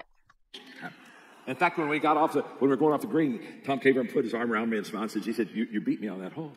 I said, I know. Now, the reason he's a pro and I'm not. Oh my God. Shut the fuck up. Who cares? No one cares about this. And these people are just indoctrinated and stuck in a room with you. Like, what else do they have to be doing right now? Jesus. I'm with Tia. Tia's the only one with a brain. Get fucking scrolling. Don't watch this shit. Not, is he beat me on the other 17. So being a one-time wonder doesn't make you a wonder. It just makes people wonder why you only did it once. So we were having dinner after our golf, and Tom told me, he said, he's won 54 tournaments. He said of the 54 golf tournaments he's won, he only won 5 of them easy. He said on 5 tournaments, the first day, my swing was so in sync that from the first day through the last round, 4 days later, I just played great golf and I won the tournament. He said the other 49, sometime during the tournament, I had to make adjustments. My swing got a little bit out of rhythm, and I'd have to go to the practice range afterwards. I worked it. He said, in most of my victories, I've adjusted myself, my way to victory. That's the way it works in success, friend. You adjust your way to success. You don't just smoothly, without adjusting, get there. And so when I'm in a difficult challenge, remember, we're talking about anticipating, in a difficult challenge like Transformation Nation, I will keep moving, I will keep adjusting, and number 3, I will keep believing. I will keep believing. I'll keep believing that the mission is greater than the failure. Wow, okay, you're doing so good. Okay, I'm just battling the clock a little bit now, and yeah, no joke. And you're fucking wasting our time with stupid tangents of stories. But I'm going to give you number 6. How we doing? And also, like, if you are going to fucking want to talk about something, why don't you ask for more time rather than staying on here and giving, like, a not as good a speech? Or, you know what I mean, but... We doing good? Okay, are you learning something? No. Now, let me just say something about you. I've been watching you idiot. now. This is our second session, and I just want to say to you, I've been watching you. Don't miss this. You're awesome. No, you're awesome. I mean, I'm...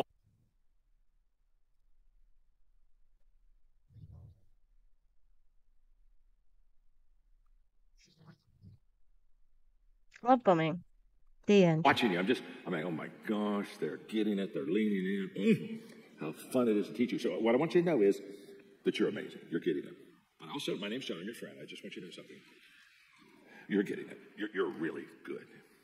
What I've noticed is the person on your left is not quite as sharp as you are.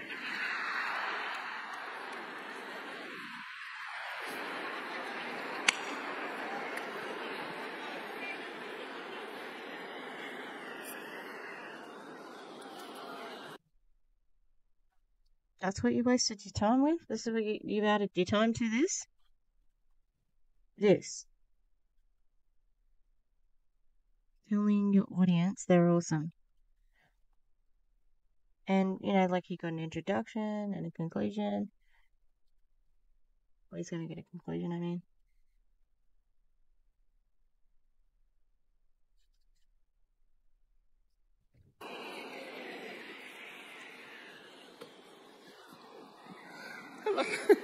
Look at you. See, as soon as I say it, you go, he noticed. He saw that. So it's okay. Listen to me very carefully. It's okay. It's going to be okay.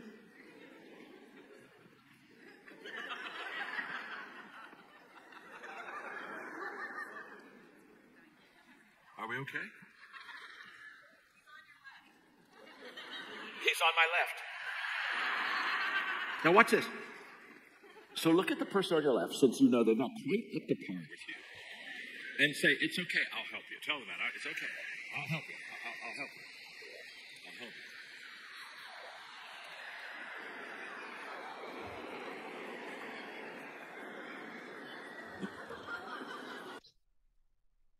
You gotta be kidding me.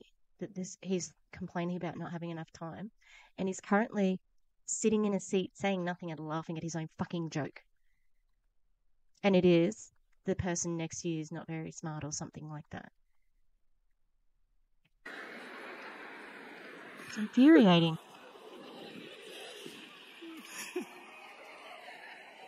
Give me a moment. I'm having a moment. Give me a moment. This is all an act as well. Fuck off. You're just like, look at me. I'm overcome with emotion. Ooh. Wrong. Scammer, scammer, scammer, scammer. Schemer, schemer, schemer, schemer. Just because you got grey hair and you're old doesn't mean that you're less of a scammer. You're the worst. The worst. Fuck this guy. Okay. Number 6. Develop a process to receive a return on failure. Okay, this is going to be worth... Yeah, I didn't get it, but I'm pretty sure she was on her phone sitting in the audience, so that Thea, that is. See if we can get it next time. We've got heaps of her already. This is going to be worth the whole day right here. Here we go. I'm going to give you a process to receive a return on failure. This is going to work. I have a coaching company. In fact, I literally will leave here and fly to Orlando, and for the next 4 days, I'll be with about 2,500 of our new coaches. Every 6 months, we bring in our new coaches, and we train them for 4 days. And we have the largest training company. We have like 48,000 coaches in 172 countries. And people all the time say, John, how did you build your company so fast? I'm going to give you the answer right now. We have a process. He's so humble. Oh, we're this, that, and the other. You got a source to back that up, John? So I had no clue who you were before anti-MLM content. Not a fucking clue. To receive a return on failure. Watch this. I call this the cycle of success. There are 5 stages. It's a cycle, which means they keep getting repeated.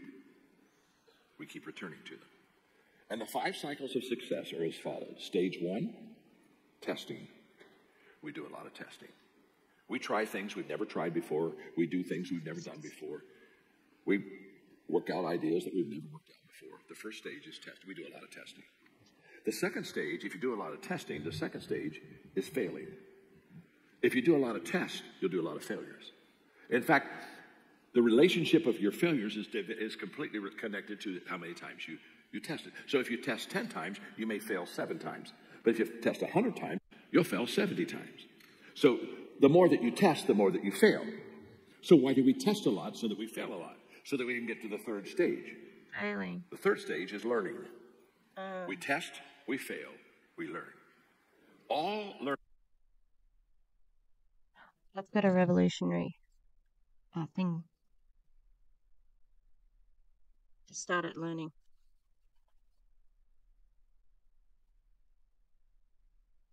That's it. That's all. Don't worry about the other 2 stages. Just start learning.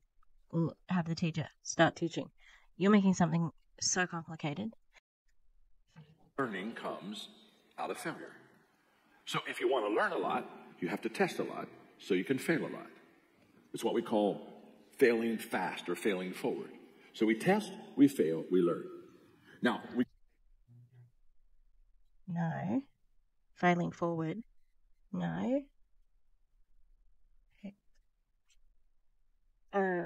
It's a very, very, like, that's a big term that's used in network marketing because it makes people feel like, better about their position of failing because it's like, it's okay, this failure is going to send me forward. And it's just one of those other lies that people tell when they're in an MLM. we go to the 4th stage after learning, and that's improving. We test, we fail, we learn, and we improve. The reason that you learn is to improve. You don't learn for knowledge. The way he just said the reason was like, the reason? Sounded a little bit Spanish. You learn for improvement. So when people learn something, they say, I learned something, I say, how did it change your behavior? If it didn't change your behavior, learning is totally worthless. We test, we fail, we learn, and we improve. Which gets us to the 5th stage. I'm learning more about you, and it's not about anything except that you're a scammer. The cycle. We re-enter. So we test, fail, learn, improve, and we re-enter. And this is what we do all the time. We test, fail, we learn, we improve, and we re-enter. Now, you got that cycle? Watch me visually. Watch me visually. We test, we fail, we learn, we improve, we re-enter. And we test, we fail, we learn, we improve, and we re-enter. And we test, and we fail, and we learn, and we improve, and we re-enter. And we test, and we fail, and we learn, we improve, and we re-enter. And we test, and we fail. We cycle up. Who's not using iPhone? Why the fuck do you keep... Like, this repetition is more annoying than anything. And the purpose is to make people just get a little bit entranced with the words because they're being repeated. And when you have another character on... Oh, fuck now. I'm just so frustrated with this because it's so obviously...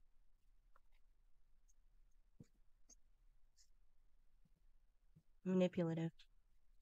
Because we have a cycle for success which includes testing, failing. If you don't have testing and failing, you can't cycle it. Because it's in the testing and failing that increases the learning, which increases the improving, which allows you to increase the re-entering, and every time you're re-entering, you go up to a higher level. Okay, one last thing. Let me give you one last thing. Number 7. The right response to failure will develop your learning and your character. The right response to failure will increase and develop your... So what does the wrong response do? Your learning, and it will increase and develop your failure. One of our companies, we have these calls, and they're designed for learning. And so what we do is every month I'll make a call to a very successful person. I could give you names you would know. In fact, I was on a call one day with a CEO. I won't give you his name because all of you would know him. And these are 90-minute calls. 20 minutes, they give us best practices of what they're doing in the business. And then for 10 minutes, I apply what they're doing in their business to leadership. And then for 10 minutes, I ask them questions. And the rest of the time, the people on the executive circle can ask questions. It's a phenomenal learning tool. So, I mean, if you want to manipulate people, it's an amazing tactic, you know? This leader, this highly successful multi-major billion-dollar company, was very open about his failures and his decisions that didn't always go well. I loved his authenticity. He was extremely vulnerable. So when he was done, I asked him a question. I said, you've had a lot of misses in your leadership. He said, yes, I have. I said, talk to me about do-overs. I said, if you could go back and do one of them over, you know what a do-over is, right? I said, if you could do one of them over, which one would you do over? If you could make a list of, these are the 10 worst mistakes, failures I've ever had, I want to do these 10 do-overs. I said, what would you do over? And his answer was beautiful, and it's so helpful, and it helped me that day. It's going to help you, and I close with it. He said, John, if I had the chance to do over my failures and my mistakes and my misses, I would choose not to do them over. And I said, you got to be kidding me. Okay. I mean, if you couldn't see that coming, like, could see that one coming from a mile away. I said, not kidding you at all. I said, you got to explain. But what he said changed my life. It'll change yours. I He said, if I could go back and do over a failure of mine, obviously I could remove the failure. But in the failures, I learned so many lessons. And in the failures, I developed my character. Ooh. I learned how to get back up in spite of the odds. And he said, I don't want to do it any do-overs because if I do a do-over, I lose the lessons I've learned and I lose the character that I've developed. He said, I'll take the lessons and I'll take the character. And I said, that's a man who knows how to get a return on his failure.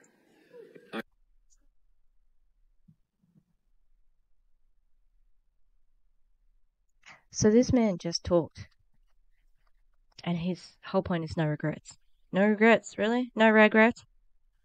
That's the whole fucking thing? Of course. Like, this is such an obvious lesson. Like, I'm annoyed because it's the easiest, like, dot to dot of self-help. This is the beyond ridiculous that he is the leader of the self-help movement in MLMs. I cannot believe how much he charges people because this is what he gave to Optavia. Maybe they didn't pay him as much as he normally gets paid and he's not putting all the effort in. I don't like him. I have loved. Did I tell you I have loved my time with you? And I've loved watching the person on your left. And so just remember, blessings on you, blessings on your company, blessings on your business, blessings on your leadership. I am in love with you. Just remember. My name is John. And I'm your friend. Thank you very much. He just said he's in love with them. How fucking ridiculous is that? That is so ridiculous. So ridiculous. You're a speaker. You're a guest speaker at an Optavia, a diet MLM conference. And you love them? What a bunch of shit. And if they believe that, I don't know. I just broke my back scratcher. It was really itchy. What I was scratching was really itchy. That should be long enough. That's just gonna be a bit rough now.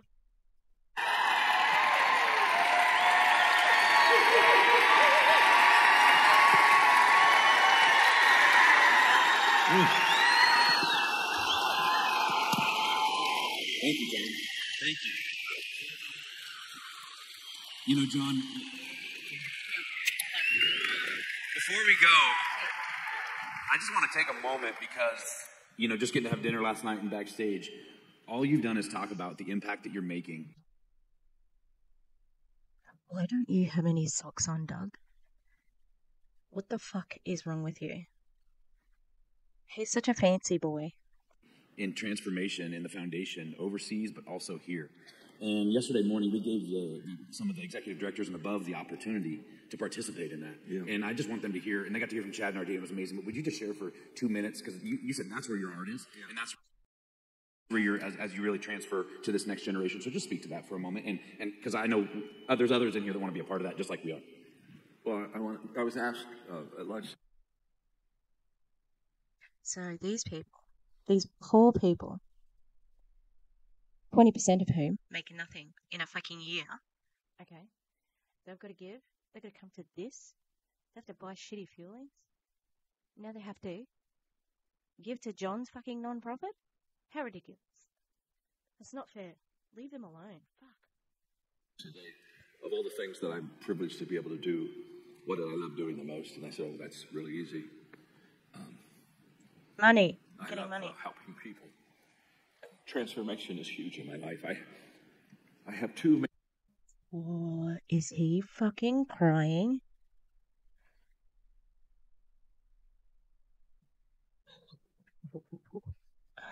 This is sick. This is ridiculous. How far does the grift go? These fucking coaches, honestly. Oh, they're scum. They're the scum of the earth. Major gifts. I have a major leadership gift, but I also have a major evangelism gift. Yeah, you do. In our organization, in the last 5 years, this coming August, we will pass the 1 million mark of people who have found God through our work.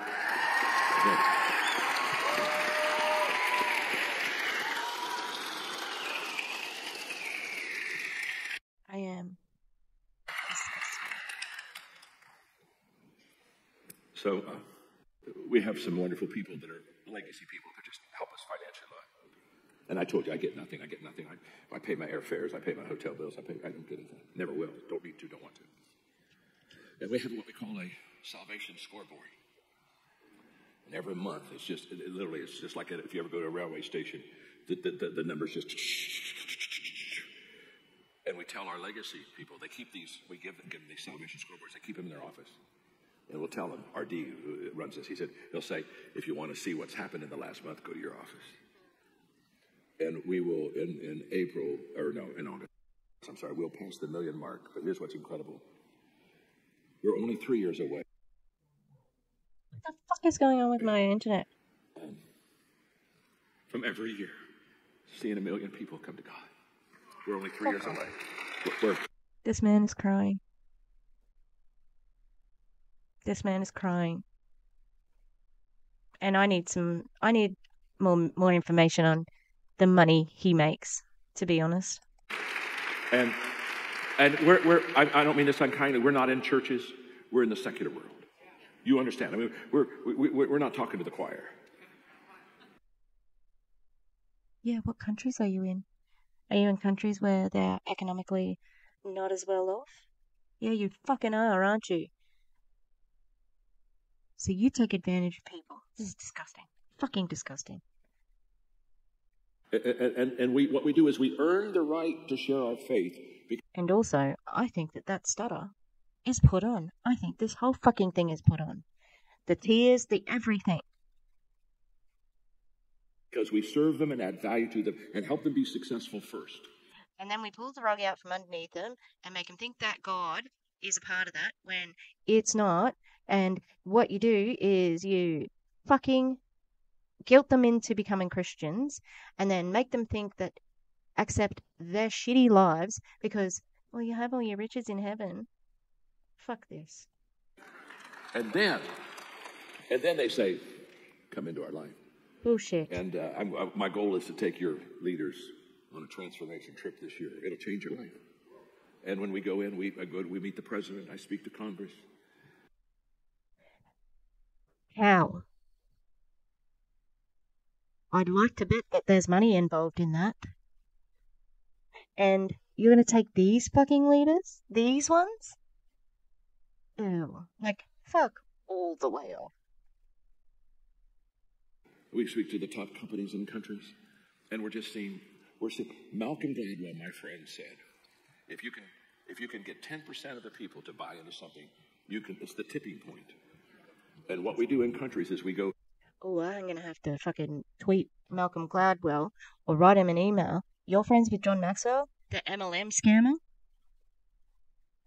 For 10% of the people being in these values tables where they're studying. And in Guatemala, in Paraguay, over 10% of the people now are in these values. And then we teach it in the schools. Disgusting. With these kids. Inappropriate. And now we're coming to America and the doors are opening.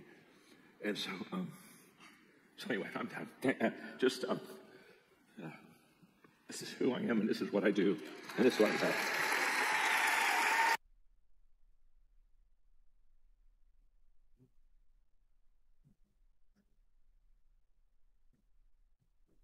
Most people will know I'm a drama teacher.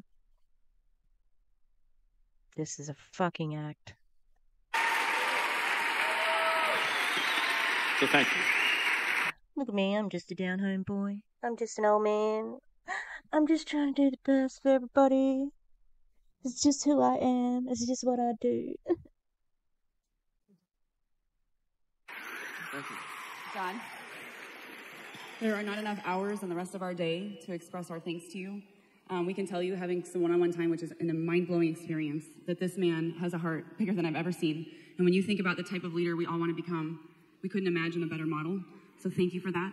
The greatest gift we could give John for his time, other than supporting his ministries, is to do something with the information that he has been giving us, right?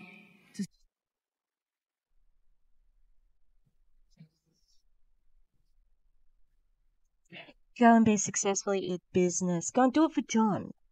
Do it for John. Because he's such a wonderful man that you need to do this shit for him.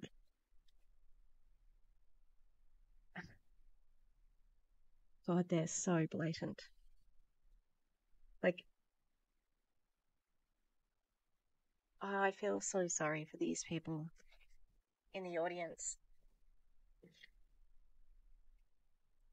They don't stand a chance against this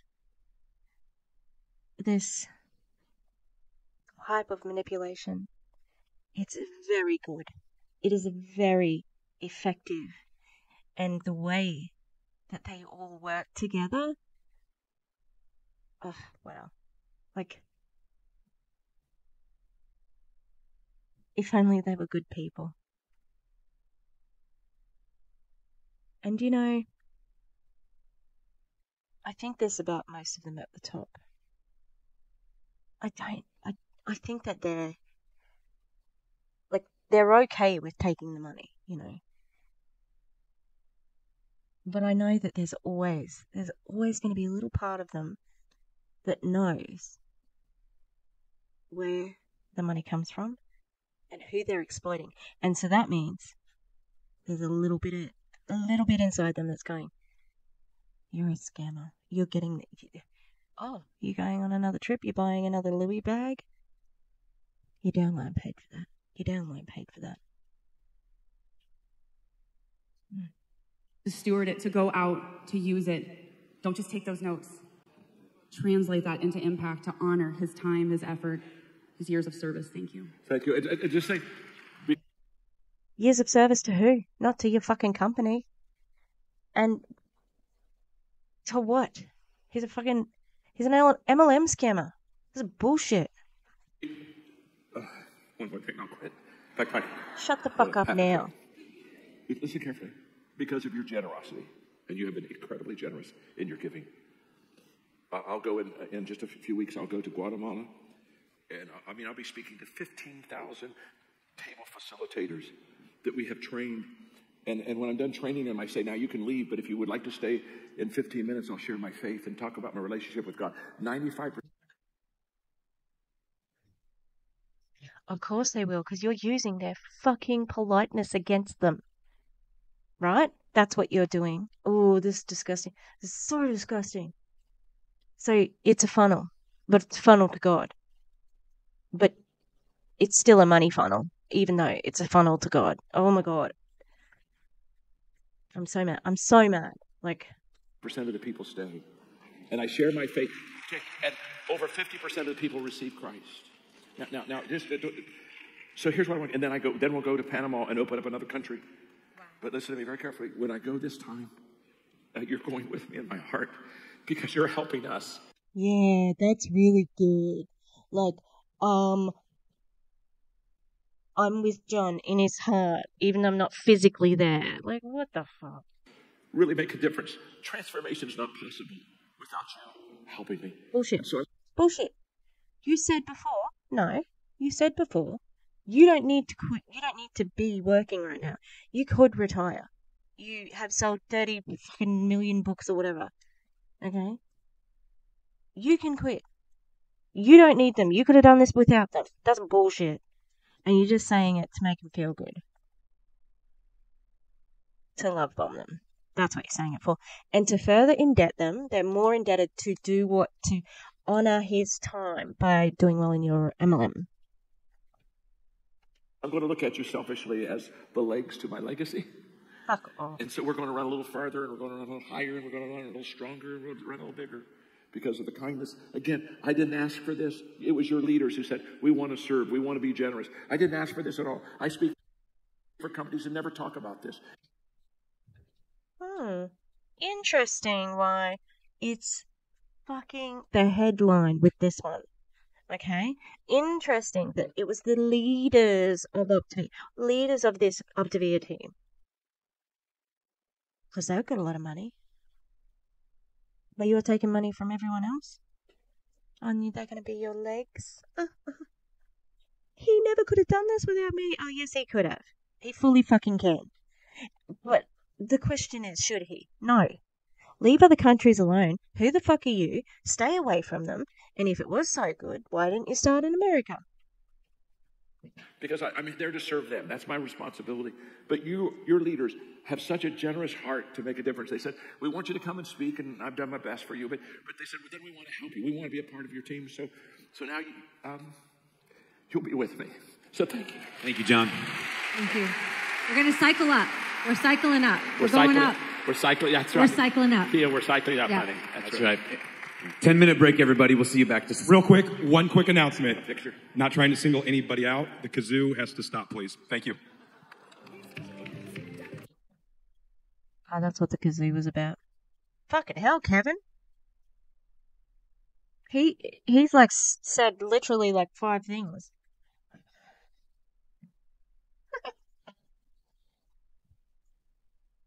Thank you, Kevin. I am glad we got to finish on a laugh. Oh, I would just want to see what her face did. Because actually, I want to watch him. I'm going to turn the sound off because I don't want to hear this manipulative shit anymore. I just want to watch him.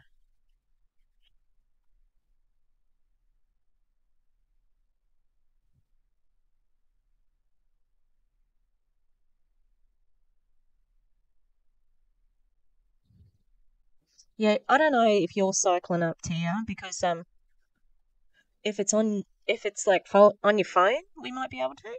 Since you were on your phone all the way through this, I don't know if you're as fucking, like dedicated as everybody else. Just saying.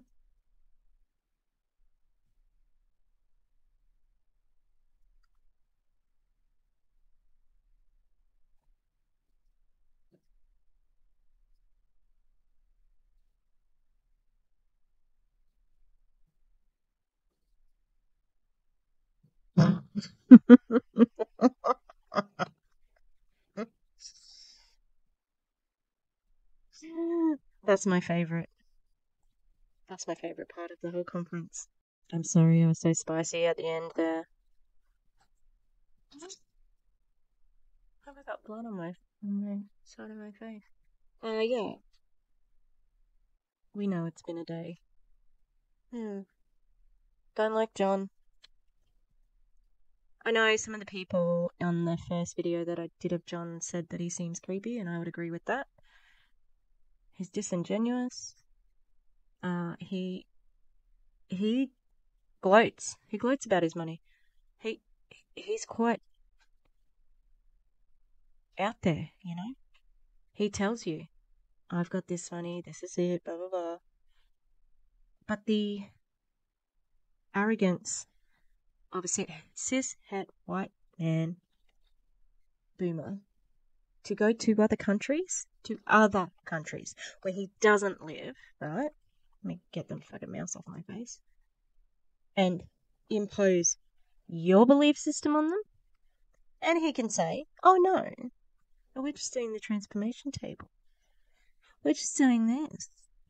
We're providing them this service. Well, what the fuck is that service? Because he said it's a values education. Okay. But the underpinning, theory of your values are based on being a Christian. So when you go there with these values that you make them think it's secular, it's not connected to anything. I'm not trying to sell you anything. I'm not trying to recruit you. I'm not trying to do this or that. But, then you pitch the religion, and 95% of them stay. Why? Because you've just provided them with the time before, so they feel indebted to you. How dare you? How dare you take advantage of people like that? It's disgusting. And I think he needs a lot more attention. Alright, so, I am reminded that Marina Worry's Most Powerful Women in Network Marketing is on, I think it starts soon, in the middle of the night. I don't know. I'm just going to record it, I think, and then react to it. I don't know. I don't know what I'm going to do with it, but yeah, alright. Like I said, I'm sorry I was sassy at the end. It's been a day. And I'm just sick of people who get away with being awful. There's no need for it, Alright. Thank you for watching. Thank you for being here. I don't think I ever say, I make 3 videos a week. I make videos, and sometimes I make more than 1 video in a week, and sometimes I don't. Sometimes I go live. I didn't get to cleaning up around my table, but I will. Okay, thank you. Thanks for letting me vent. I'm sorry if you don't want to hear about my terrible life, but just, be thankful. There's a lot of things to be thankful in this life, including you don't have to do my job. Be thankful, because it's not very nice. All right, I'm gonna go, and I will catch it on the flippity flop. What's that? What am I saying? Hopefully I'll be smiling soon. Oh, also, roast on Sunday Australian time, Saturday American time. Just check YouTube or Instagram. I have an Instagram. No, lots of people. Instagram's been growing. Okay, shut the fuck up, and I will see you next time, people. Goodbye.